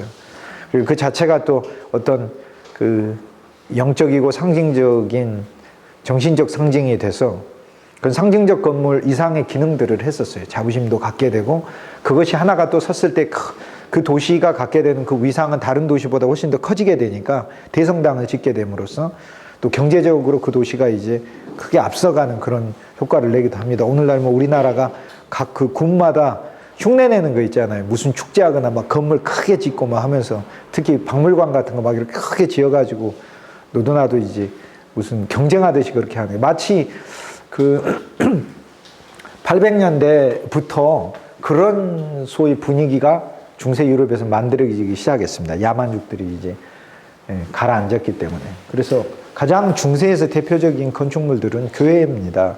그래서 교회에서 건축물들을 보면은 이렇게 십자가 모양이에요. 위에서 보면.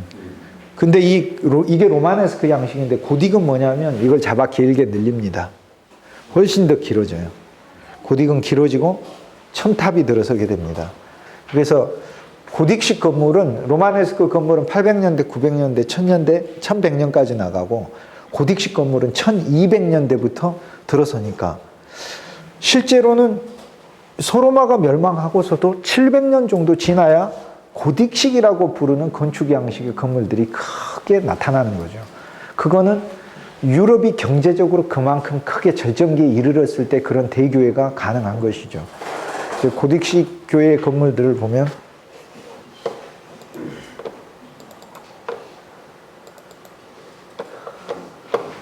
이런 식입니다. 그래서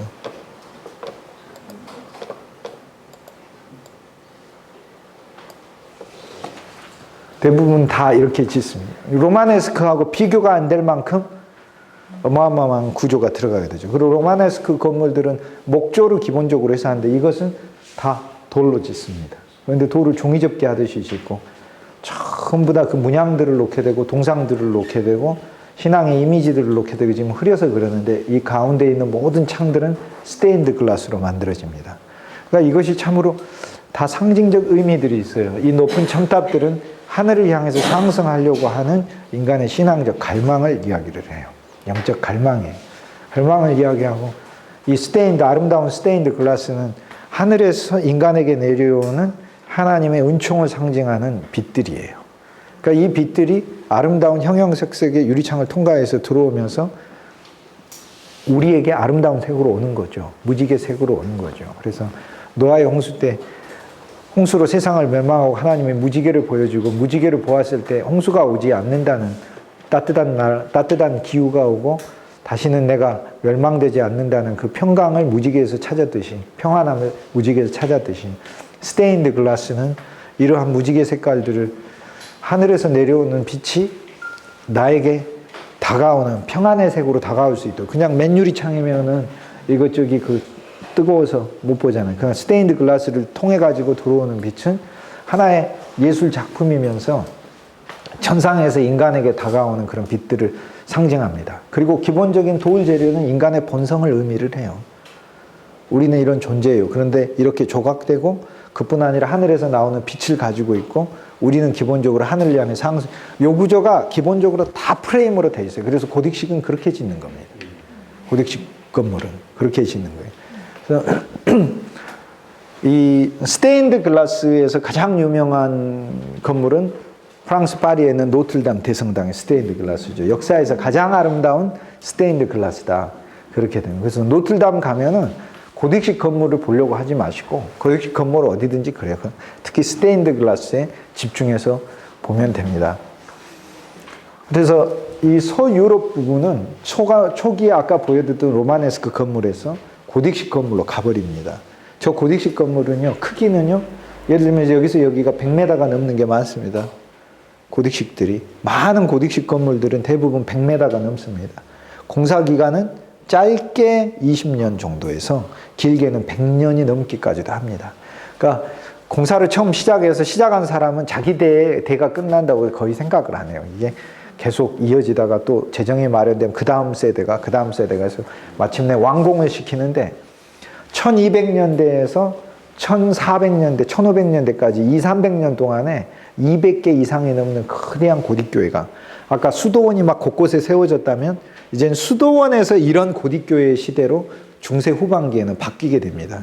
그러니까 중세 전반기에는 베네딕트 수도원이 그렇게 많이 세워져서 그 수도원이 중세 문명의 등대 역할을 했거든요. 중세 절정기 1200년대 넘어가게 되면 이 고딕식 건물이 이 사회와 마을 속에서 이제 소위 문명의 아이콘 역할을 하게 되는 것이죠. 그래서 우리가 보는 이런 고딕식 건물은 서유럽에서만 볼 수 있다. 이쪽 소위 동로마는 서로마가 살아있을 때 동로마인 거고 서가 없어졌는데 프랑크 왕 돼버렸는데 혼자서 동로마 이렇게 할 수 없죠. 그래서 여기 이제 이름 바꾸게 되죠. 비잔틴 제국이라고 이름 바꾸게 되죠. 왜냐하면 예를 들어 북한이 있을 때 남한이고 남한이 있을 때 북한인 거지 한쪽이 만약 없어져 버린다면 우리가 계속 남한 이럴 이유가 없는 것이고 북한 이럴 이유가 없는 것이죠. 그래서 상대적 개념이에요. 그래서 서로마가 있을 땐 동로마가 있고 이 서로마 제국이 멸망을 당한 프랑크 왕국이 들어서면서부터는 계속 동로마 제국이라 부르는 게 역사적으로 실제적으로 어색해지는 거예요. 학문적으로 어색한 개념이 돼요. 그래서 이쪽의 문화는 워낙 이쪽 야만족들이 새로 교화돼 가지고 세워진 샤를마뉴 이후에 소위 로마네스크 문화하고 워낙 다르니까 정치적인 이름도 그렇고 문화적 이름도 그렇고 아예 비잔틴이라고 부르자 이렇게 얘기를 하게 됩니다. 비잔틴이라고 이름을 부르는 이유는 동로마 제국의 여기 수도가 콘스탄티노플인데요. 콘스탄티노플은 푸른이라는 말은 폴리스라는 도시라는 말의 뜻입니다. 도시. 콘스탄틴 황제의 도시다. 그러니까 331년에 천도를 로마에서 이렇게 수도로 옮겨버렸잖아요. 서로마가 멸망하기 전에 콘스탄틴 황제가 그리고 이 도시 이름을 콘스탄티노플로 명명했으니까 황제의 도시로 콘스탄틴 황제의 도시로 명명을 해서 이 이름을 1000년이 넘게 사용하다가 아까 말씀드린 이슬람 세력에서 움마야드, 아랍 쪽의 움마야드, 페르시아의 아바스, 셀주크 투르크가 차지를 하고 셀주크 투르크에 이어서 오스만 투르크가 와서 이쪽 지역을 장악하면서 동로마 제국, 소위 비잔틴 제국을 밀어버리게 되면서 콘스탄티노플 이름은 이스탄불로 바뀌게 됩니다. 오늘날에. 그래서 이스탄불 이름으로 사용한 지 500년, 콘스탄티노플로 사용한 지가 이스탄불 이전에 1000년. 이스탄불 이전에는 이 도시 이름이 비잔티움이었어요. 그래서 근원이 되신 비잔티움에 근거한 문화다 해서 비잔틴 제국이다 이렇게 부릅니다. 비잔틴 제국. 그래서 비잔틴 제국은 동로마 제국이요. 비잔틴 문화다 우리가 그렇게 얘기를 했을 때는 소로마 제국이 멸망하고 나서의 문화들을 대부분 가리킵니다. 그 이전에 통일 로마 제국이라 문화적 교류가 한 제국이기 때문에 있었어요. 그런데 이런 뚜렷한 대별되는 문화적인 특성들은 이쪽이 야만족에 의해서 멸망을 당하고 이쪽 자체는 자기의 고유성을 가지고 가버리면서 그렇게 이제 문화적 특성까지 갖게 되는 거죠. 자, 서유럽에 있어서는 이제 야만족 문화가 국왕을 중심으로 수식적 질서가 이제 수립이 되죠. 그리고 야만족들이 한참 혼란스러웠을 때 교황 역시 신앙적이고 종교적인 어떤 위상을 갖게 되는 거죠. 그런 것의 표현이 바로 고딕식 건물입니다. 그러니까 로마네스크 시대 때는 아까 800년대 로마네스크 문화가 지어졌을 때 그런 건물들은 비교적 소형 건물이에요. 이게 4분의 1 사이즈밖에 안 돼요. 그런 소형 건물 때는 그만큼 교황권이 낮았다 그런 얘기고요.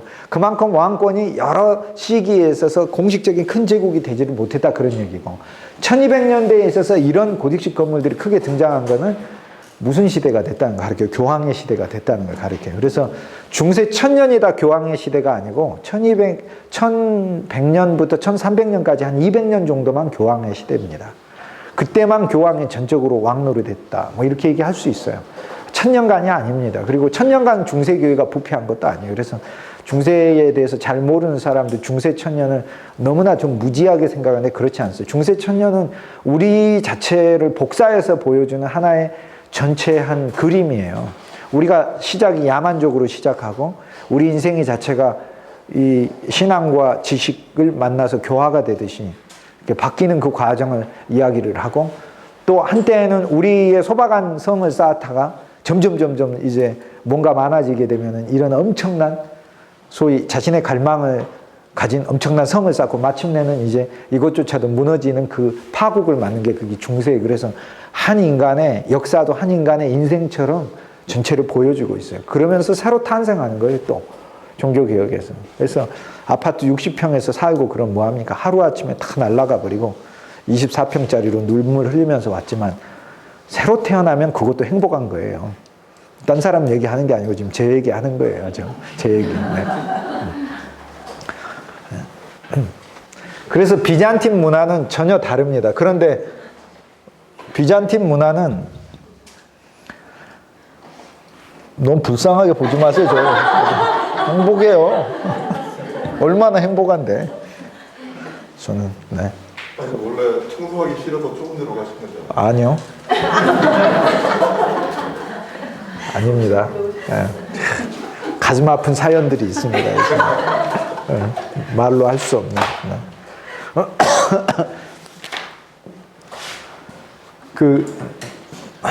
아까 로마네스크 문화에서 출발점이 되는 사실상의 이제 그 기초를 열었던 르네상스의 왕은 샤를마뉴라고 했잖아요. 샤를마뉴의 아버지는 키 작은 피핀이고 이 피핀의 아버지가 샤를 마르텔 그 이슬람하고 싸워서 이긴 샤를 마르텔 투르 전투에서 이기고 나서 아들을 왕 세워놓고 아들은 왕권을 합법적으로 받기 위해서 교황한테 왕관 받고 교황은 엄청나게 많은 땅들을 물려받고요. 그래서 이 땅 충청도하고 강원도 합친 것보다도 훨씬 더 많은 땅 한 사람 개인이 소유했으니 아휴 뭐 그러고 살다가 이제 이 땅을 가지고 호의호식하고 살면서 이 땅도 부족해서 1300년대 1200년대에는 막 전 유럽을 호령하게 됩니다. 교황이. 그러다가 이건 누구한테 뺏기냐면 이거 나폴레옹한테 다 뺏깁니다. 나폴레옹한테 다 뺏겨서 지금의 바티칸 로마에서도 아주 극히 일부인 바티칸에 머무는 그 영토만 갖게 됩니다.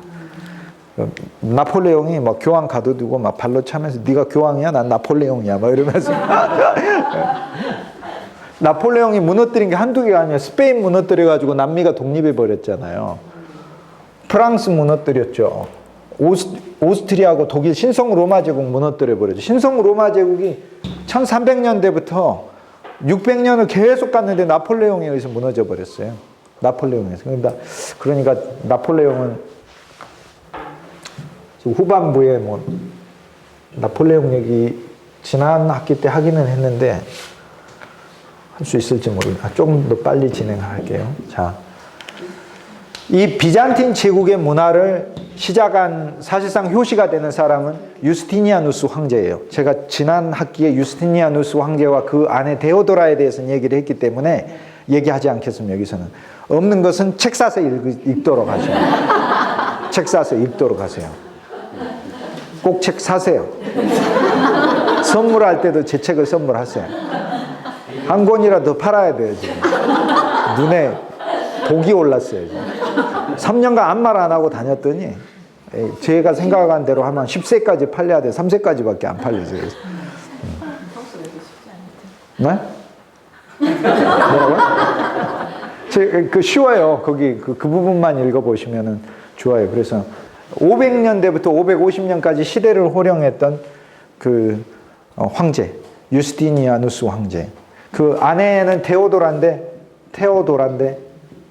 이 콘스탄티노플의 전차경주면 자, 검투 경기를 옛날에 로마 제국에서 기독교 제국이 되면서 중단이 됐어요. 사람이 사람 죽이는 경기 중단이 됐어요. 이제부터는 전차경주, 2마리 전차, 4마리 말이 이끄는 전차경주가 최고의 경험. 이 박진강 면치는 이 스포츠가 된 거예요. 전차경주가 한번 열리게 되면은요, 전차경주장에 전체가 다 모여가지고 이 시민들이 특히 수도 콘스탄티노플에 전차경주장이 있는데 콘스탄티노플에 가면은 모든 관광객 무슨 아무 사람 누구든지 전차경주장 한 바퀴 다 버스가 돌아요. 그런데 무슨 이게 여의도 광장 비슷하게 생겼는데 왜냐하면 흔적만 있고 옆에 그냥 현대 도로로 깔아버렸으니까. 그러나 실제 전차경주장에 남아있는 게 있어요. 이게 인터넷 되나요, 이거? 지금요? 되군요. 제가 찾아서 현존하는 완벽하게 남아있는 전차경주장 모습을 제가 보여드릴게요.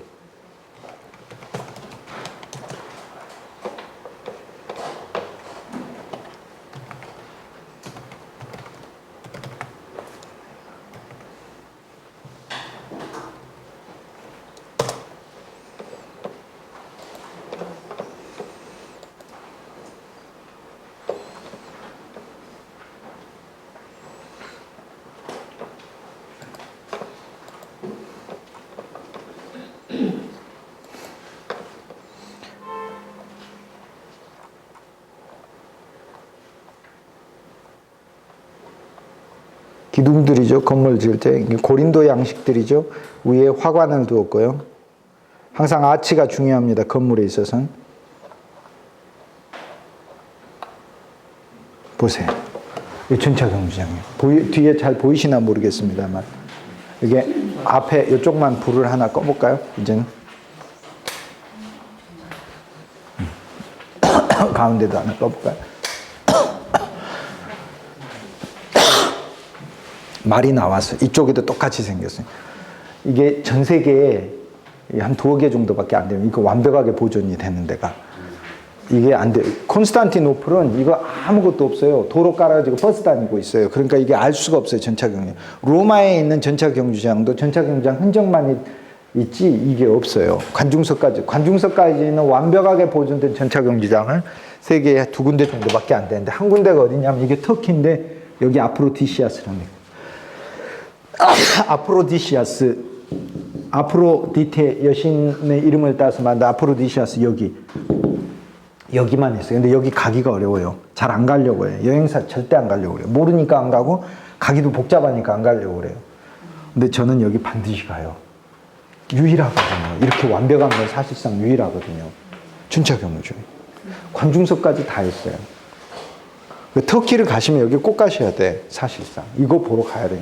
베너에서 봤던 전차경주 이게 이 전차경주예요. 제가 여기 관중석에 앉아있다 제가 직접 여기 뛰었어요. 100m 달리는데 뛰어야 될 거 아니에요. 말은 없어도 저는 뛰어야 될 거 아니에요. 진짜 뛰었다니까요. 여기 뛰었어요. 그래서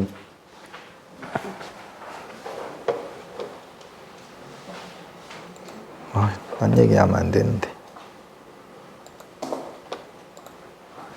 자, 유스티니아누스 황제인데 이 아내가 데오도라인데 이 데오도라 전차경주장에서 이제 경기가 열리기 전에 막 곰 조련사, 서커스하고 그런 그 곰 조련사하고 춤추는 무희하고 치어리더하고 둘이 사랑해봐. 오늘날은 뭐 신분의 어떤 그게 아니라 직업의 개념이지만 그때는 이 길거리 무희들은 정말로 그 낮은 계층이었죠. 그런데 곰 조련사도 서커스 조련 낮은 계층 둘 사이 사랑해서 아름다운 딸이 태어난 게 데오도라예요. 그 데오도라가 이렇게 생겼어요. 얼굴을 보여드릴게요. 지난번에는 제가 강의만 했는데 이번에는 이렇게 생겼어요. 데오도라. 여인이에요. 근데 원래 이제 이 천출이었기 때문에 로마 관리에 첩이 됩니다. 그러다가 알렉산드리아로 멀리 가가지고서 버려지게 됐다가 다시 이제 이 기독교인들의 도움을 받아가지고 수도 로마로 돌아오게 되면서 인생이 바뀝니다. 그래서 정수관 신자가 돼요. 이 여인도 사실 춤추는 무희 출신이었어요. 그러니까 젊었을 때는 10대 때는 거의 반나로 맨날 반나신으로 춤추는 거 좋아하고 그랬는데 한번 인생의 쓴맛을 겪고 나서 20대 초반에 자기 삶을 이제 하나님께 드린 정숙한 여인이 됐어요.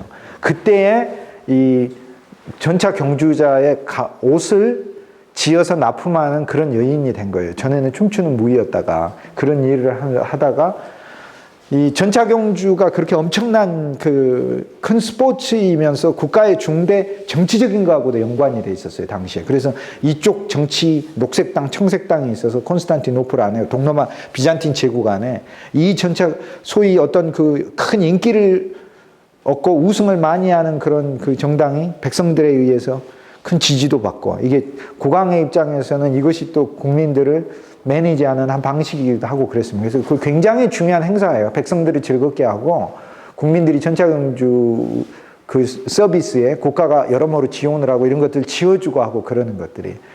근데 데오도라가 거기에 이제 전차경주자 선수들의 옷을 지어주는 일을 하다가 유스티니아누스라는 장군을 만난 거라니까요. 근데 황제의 조카였고 조카에서 둘이 사랑에 빠지게 돼요. 처음에 열심히 구애를 해요. 남자를 안 믿어. 한번 상처를 받았거든. 상처를 받으면 안 믿어. 그다음부터는 믿고 싶지가 않아. 그런데 마음을 열어서 워낙 이제 성실한 남자가 있어요. 진실한 남자. 그러니까 상처받았다고 꼭 닫을 필요는 없어요. 진실한 남자가 있어요. 또 이렇게.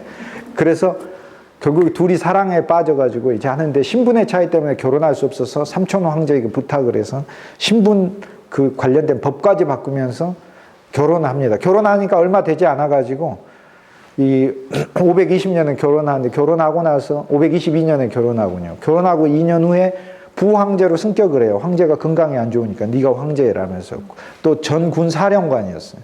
또 승진을 해. 그리고는 또 2년이 지나가지고는 황제가 몸이 아프다고 하면서 황제에 의해서 물러나 버려요. 그래서 유스티니아누스가 황제가 됩니다. 황제가 되면서 데오도라로 황후가 되는 거예요. 그래서 이 둘이 4마리 백마가 이끄는 황금마차를 타고 아까 봤던 그런 전차경주장에 콘스탄티노플에 그대로 더 크게 세워져 있었다니까요. 거기에 이 수도 시민의 10만 이상의 거기 다 모여 있고 연도에도 사람들을 쫙 줄 서 있고 4마리 백마가 끄는 황금색으로 된 마차에 황제하고 황후가 둘이 타고 먼저 입장하는 거예요. 쫙 이렇게 한 바퀴 돌면 사람들이 일어나서 황제 만세, 황후 만세 하는. 그리고 가장 잘 보이는 VIP석에 거기 딱 제가 거기 앉았었어요. 거기 갔었을 때 거기 앉아. 내가 뭐하러 그 아래에 앉아있어요. 내가 뭐하러 3등석에 있냐고요. 내가 뭐하러.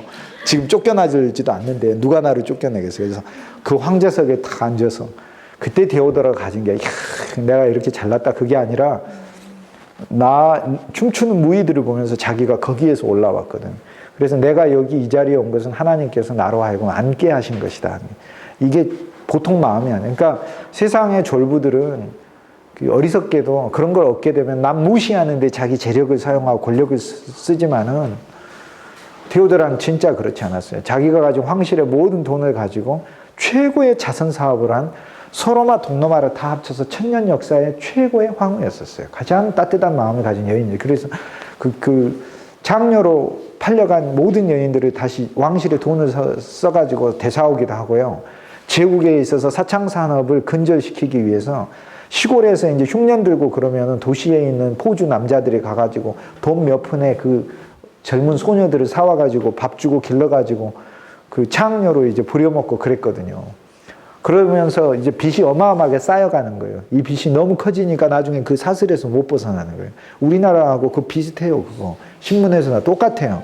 그런데 유스티니아누스가 황제가 되었기 때문에 유스티니아누스가 법을 딱 제정을 하면서 데오도라가 거기에 부칙의 법률을 공포하게 합니다.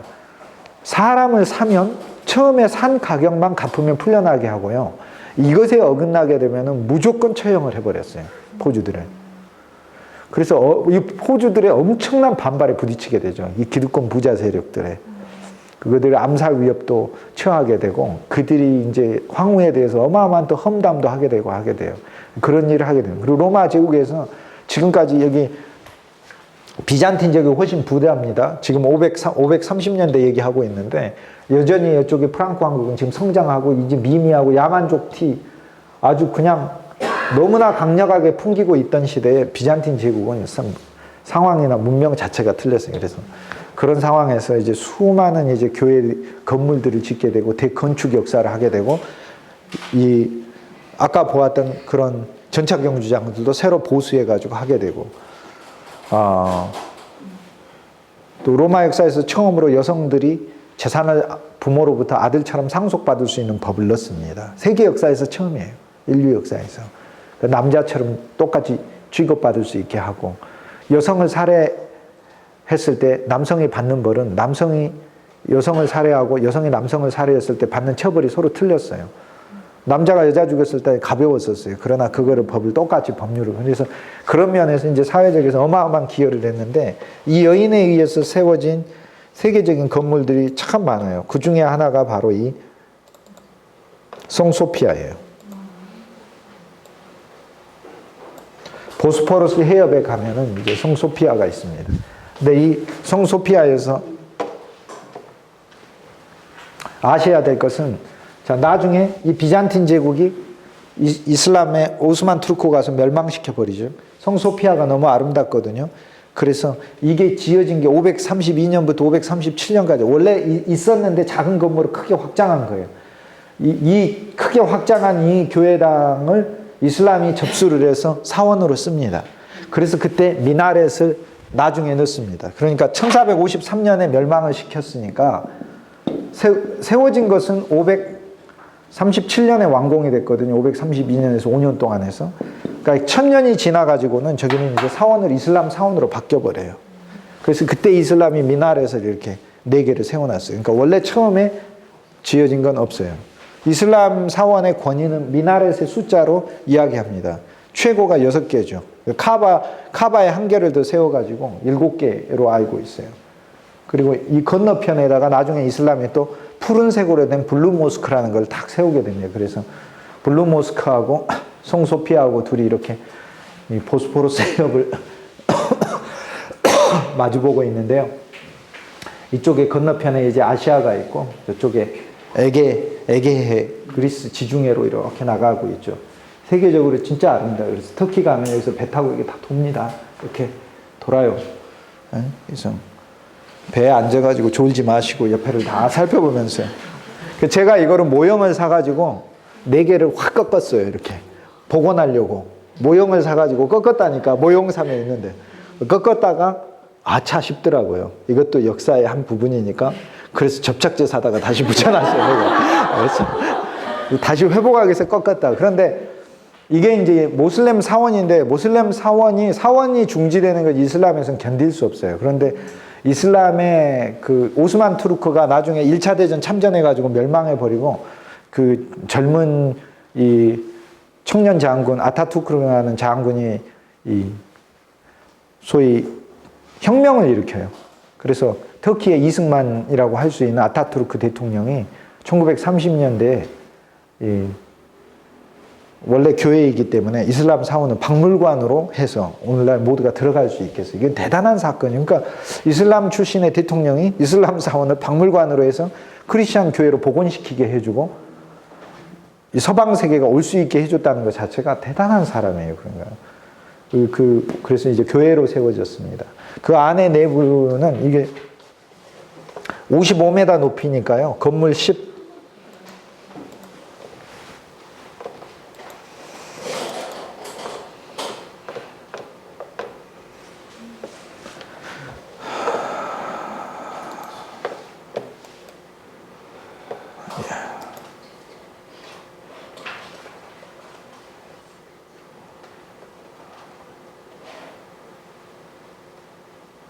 이걸로 열어야 되나요?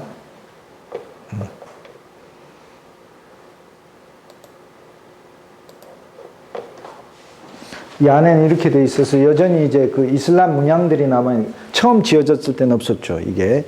그러나 이 안에 보면 너무나 아름다운 모자이크로 다 돼 있습니다. 그러나 이슬람은 모자이크를 싫어해서 회칠을 다 해버렸어요. 그 회칠을 벗겨냈습니다. 그리고 이슬람뿐 아니라 한때 비잔틴 제국에 있어서 이 성상이라고 불러요. 이거 성상을 혐오하는 게 있어서 이것들을 다 벗겨냈었어요. 그래서 이 안에 있는 수많은 창문들을 통해서 이게 빛이 들어오고 이게 이제 예배 제단이에요.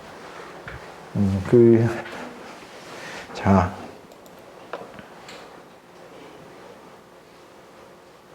이 건물뿐 아니라 이제 세기적으로 아닌 공사 중이라 사진이 좀 어글리하긴 한데 이탈리아 라벤나라고 있어요. 여기 유스티니아누스 황제가 한때 점령을 하고 이쪽에다가 이 라벤나에 있는 성 비탈레라는 순교자 이름을 따서 비탈레 교회라고 비탈레 대성당이라고 부르는 이 건물을 세웠는데요. 이게 이제 세계 유네스코에 등재된 어마어마한 건물입니다. 이 고딕식 건물이나 로마네스크에 있어서는 예를 들어 스테인드 글라스가 이거죠. 그러나 비잔틴 제국에서는 모자이크입니다. 아까 그 모자이크는 하나하나가 돌 자체가 색이 있어요. 그런데 황금까지도 심지어는 발라가지고 모자이크를 씁니다. 그러니까 황금 모자이크면 황금이 어마어마하게 막 들어가게 되죠. 그래서 이 모자이크가 안에가 전체가 되어 있는데 세계에서 가장 아름다운 교회로 알려져 있습니다. 밖을 보면 하나도 아름답지 않은 것 같은데 팔각형 구조예요. 8이라는 숫자는 성서적인 상징의 숫자로 새로운 탄생을 의미해요. 그러니까 예수님 안에서 내가 새로 태어났다는 거예요. 그 안에 들어가면은 세계에서 가장 아름다운 모자이크들이 있는데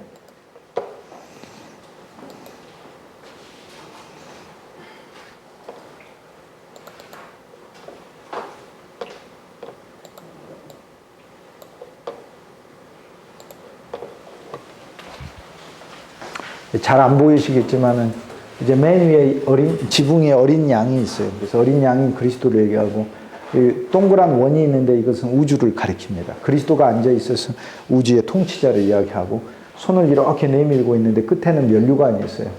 여기 양옆에 천사들 말고 여기 맨 끝에 있는 사람이 순교자 비탈레라는 사람이에요. 그래서 이 문을 열고 들어가면은 비탈레에게 순교를 했기 때문에 신앙은 저기 순교를 했기 때문에 생명의 면류관을 쫙 주는 그림들이 있고 여기는 주교가 있고 그렇습니다. 근데 이 교회당을 들어가면 원래는 이 교회당 전체가 다 모자이크로 지금 다 돼 있어요. 양쪽 옆에 모자이크가 하나씩 탁탁 돼 있는데 그 양쪽 옆에 돼 있는 모자이크가 이 모자이크입니다. 이거예요. 그러니까 이쪽에 하나가 들어있는데 이 벽면보다 더 커요. 모자이크가. 근데 많은 것들이 이 돌 하나하나를 다 이게 상상할 수, 이거 그린 게 아닙니다. 다 이거 붙인 것들이 이게 전체가 몇 년의 작업이 걸렸겠죠. 하나하나를 해서. 유스티니아누스 황제입니다. 성찬 예배 드릴 때 빵을 딱 들고 서 있고요. 건너편에는 누가 있느냐 하면 데오도라가 있습니다.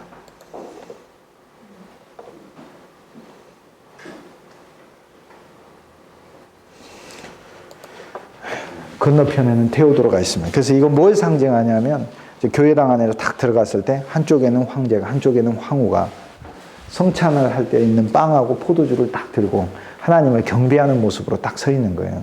이게 비잔틴 문화예요. 그러니까 비잔틴 문화는 인간이 왕 노릇하는 문화가 아니라 왕이라 할지라도 황제라 할지라도 하나님께 절대적 우주의 창조자에게 나의 인생의 주인에게 그 예배자로 서 있는 것을 늘 보이고 있어요. 그래서 비잔틴 문화에서 이 얼굴들 보면 다 똑같이 이렇게 그냥 서 있어서 어떤 사람들은 굉장히 무지하게 이것을 잔혹한 얼굴로 서 있는데 그렇지 않습니다. 로마 문화는 너무 인간을 막 과장해서 영웅시해서 표현을 했어요. 로마나 그리스는. 그런데 인간은 그렇게까지 막 영웅시해가지고 존경받을 만한 막 그런 존재는 아니에요. 사실 우리가 누구 영웅으로 막 취급할 필요도 없어요. 누구를 영웅으로 취급합니까?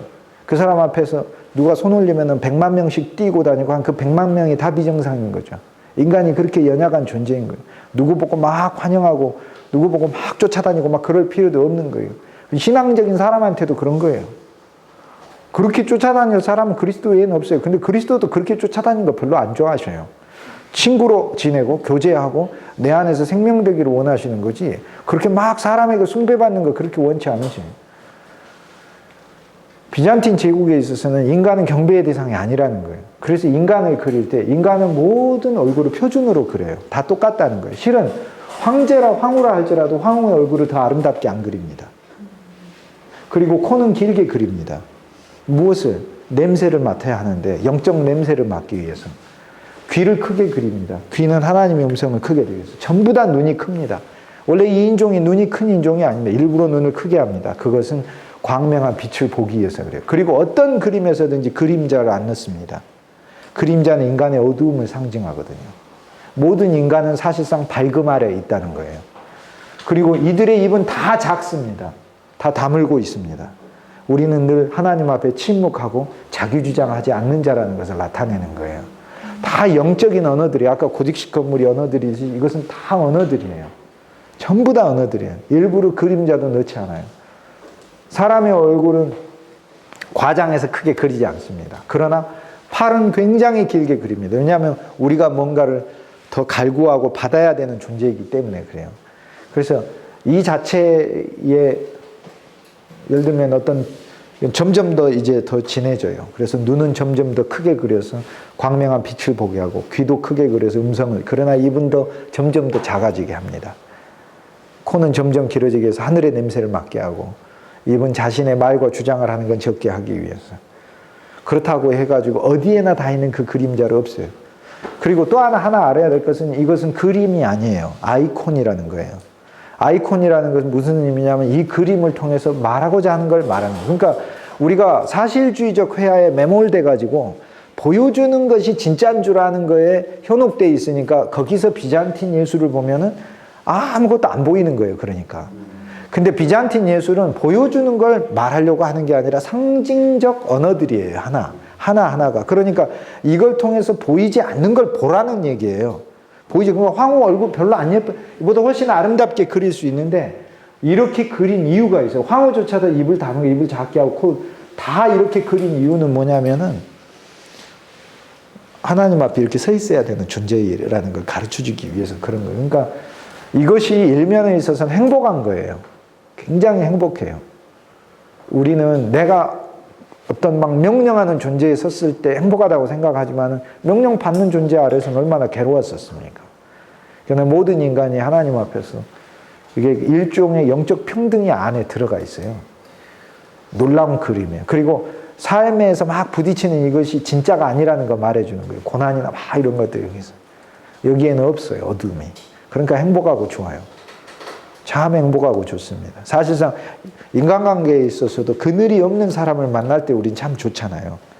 그늘을 경험해서 그늘을 가지고 있는 사람은 다른 사람들에게 사실 그 그늘을 계속 비춰주는 사람인데 그늘을 경험해서 그늘이 없는 사람은 모두에게 웃음과 기쁨을 줄 수 있는 행복한 사람인 거죠. 우리는 누구를 만날 때든지 우리의 입은 작아야 되고 우리의 눈은 커야 됩니다. 그리고 우리의 냄새는 인간의 냄새를 맡는 게 아니라 그 사람 안에 있는 인격과 하늘의 냄새를 맡을 수 있어야 된다고 말하는 게 비잔틴 예술이다. 그 얘기입니다, 이게. 그런데 자, 이제 이런 부분을 떠나서 성 비탈레 교회를 세웠어요. 황제하고 황후가 뭘 말하고 싶은 거예요?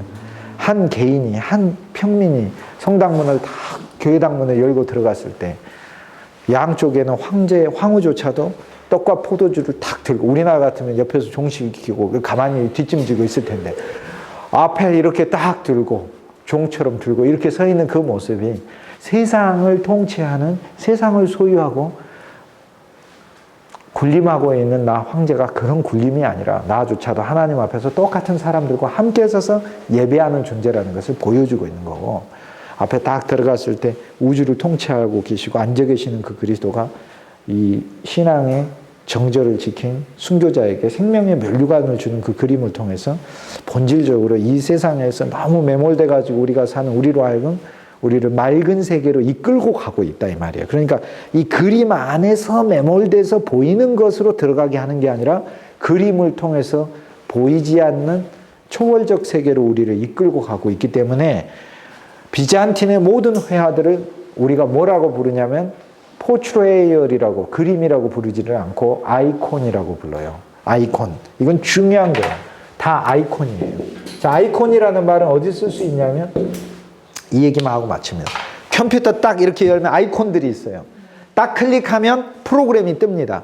그거 하나는요, 프로그램이 아닙니다. 프로그램으로 가는 창이죠. 윈도우. 아이콘이라는 말은 윈도우, 창이란 뜻이에요. 그러니까 우린 창을 보지만 창을 보는 사람 없죠. 유리를 보는 사람은 떼꼈네. 이건 유리 청소하는 분이나 그런 거 보고 다니는 거. 우리는 창이 있으면 창 너머에 있는 것을 보듯이, 예를 들어 그림이 있으면 비잔틴은 항상 그림 너머를 보라 이거예요. 이 그림은 이런 식의 이제 그림들을 이제 끝낸 게 사실 르네상스에서는 야, 인간의 사실적 모습에 좀 집중하자. 그러니까 원근도 표현이 되고 사람의 이제 그 모습들, 동작도 나오게 되고, 그러나 표정은 여전히 비잔틴식을 차용을 합니다. 왜냐하면 표정 자체까지도 이렇게 가버리는 건 감정의 표출로 가버리니까. 그런데 나중에 이제 그 정말 사실주의적인 이 미술 양식이 나오게 됐을 때는 완전 인간에 그대로 집중하게 되는 것이죠. 그래서 이거는 아이콘이다, 윈도우다. 그래서 이 중세 전체의 예술을 해석하는 데는 예술,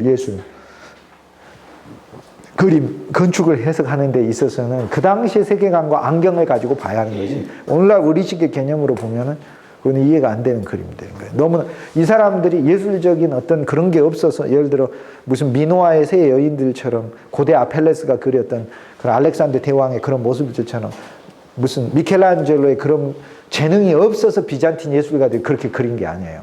내가 가진 그 예술은 나를 꾸미는 데 쓰는 것이 아니라는 거, 이 그림들을 통해서 정말 말해야 될 부분은 따로 있다는 것을 알려주려고 하는데 사회가 그리갔어요. 근데 문제는 뭐냐면은 우상화돼 버렸다는 거예요. 심지어는 성자들의 그림들을 가지고 우상화돼 있고, 문제는 표현은 이게 이렇게 돼 있는데, 아까 제가 말씀드린 내재화뿐 아니라 이 안에서 실제가 되는 것이 더 중요한 것이었다. 비잔틴 제국은 그런 면에서 또 다른 세기가 가면서 실패를 맞게 됩니다. 이제 우리가 그런 점들은 이제 생각해 볼 수가 있습니다. 세계를 다니다 보면 많은 모자이크들을 보게 됩니다. 그 모자이크 그림들은 비잔틴 양식이다. 비잔틴 양식이다. 그리고 저기 러시아 같은 데 가면 정교회 가보면 저런 비슷한 모자이크는 아니고. 다음 주 설명해 드리도록 할게요. 러시아는 원래 제가 오늘 후반부 하려고 했는데 시간이 없어가지고 하다 보니까 가버렸네요. 그래서 다음 주에, 왜냐하면 러시아는 정교회를 그대로 받아들였기 때문에 러시아 예술은 그대로 정교회 예술을 복사해냈습니다. 그런데 러시아는 모자이크로 그리지 않고 프레스코로 그대로 그리게 됩니다. 그림으로, 유화로 그리든지 이렇게 하게 됩니다. 이 유스티니아누스 황제는 이제 신의 산이라고 불리는 곳에다가 수도원까지도 세웠어요. 1500년 전에. 그런데 신의 산에 있는 그 수도원은요, 지금까지 수도사가 현재까지도 수도 생활을 하고 있는 전 세계에서 가장 오래된 수도원입니다. 1500년 됐어요. 그래서 성지순례 가시는 분들은 이제 이집트 시내산에 올라갔다가 내려오면 그 수도원이 성 캐더린 수도원이라는 이름의 수도원이 있는데, 모세가 여호와 하나님을 만났다고는 떨기나무도 그 수도원 안에 있어요. 그 자리에다가 수도원을 세운 사람이 유스티니아누스 황제예요. 그 수도원은 그래서 성화를 많이 그립니다. 성화를 많이, 비잔틴식의 그림들이죠. 비잔틴식의 다른 그림은 다음 주 시간이 되면 제가 더 설명을 해드리도록 하고, 오늘 즐거운 시간 되셨는지 모르겠고, 아무튼 잘 들어주셔서 감사합니다.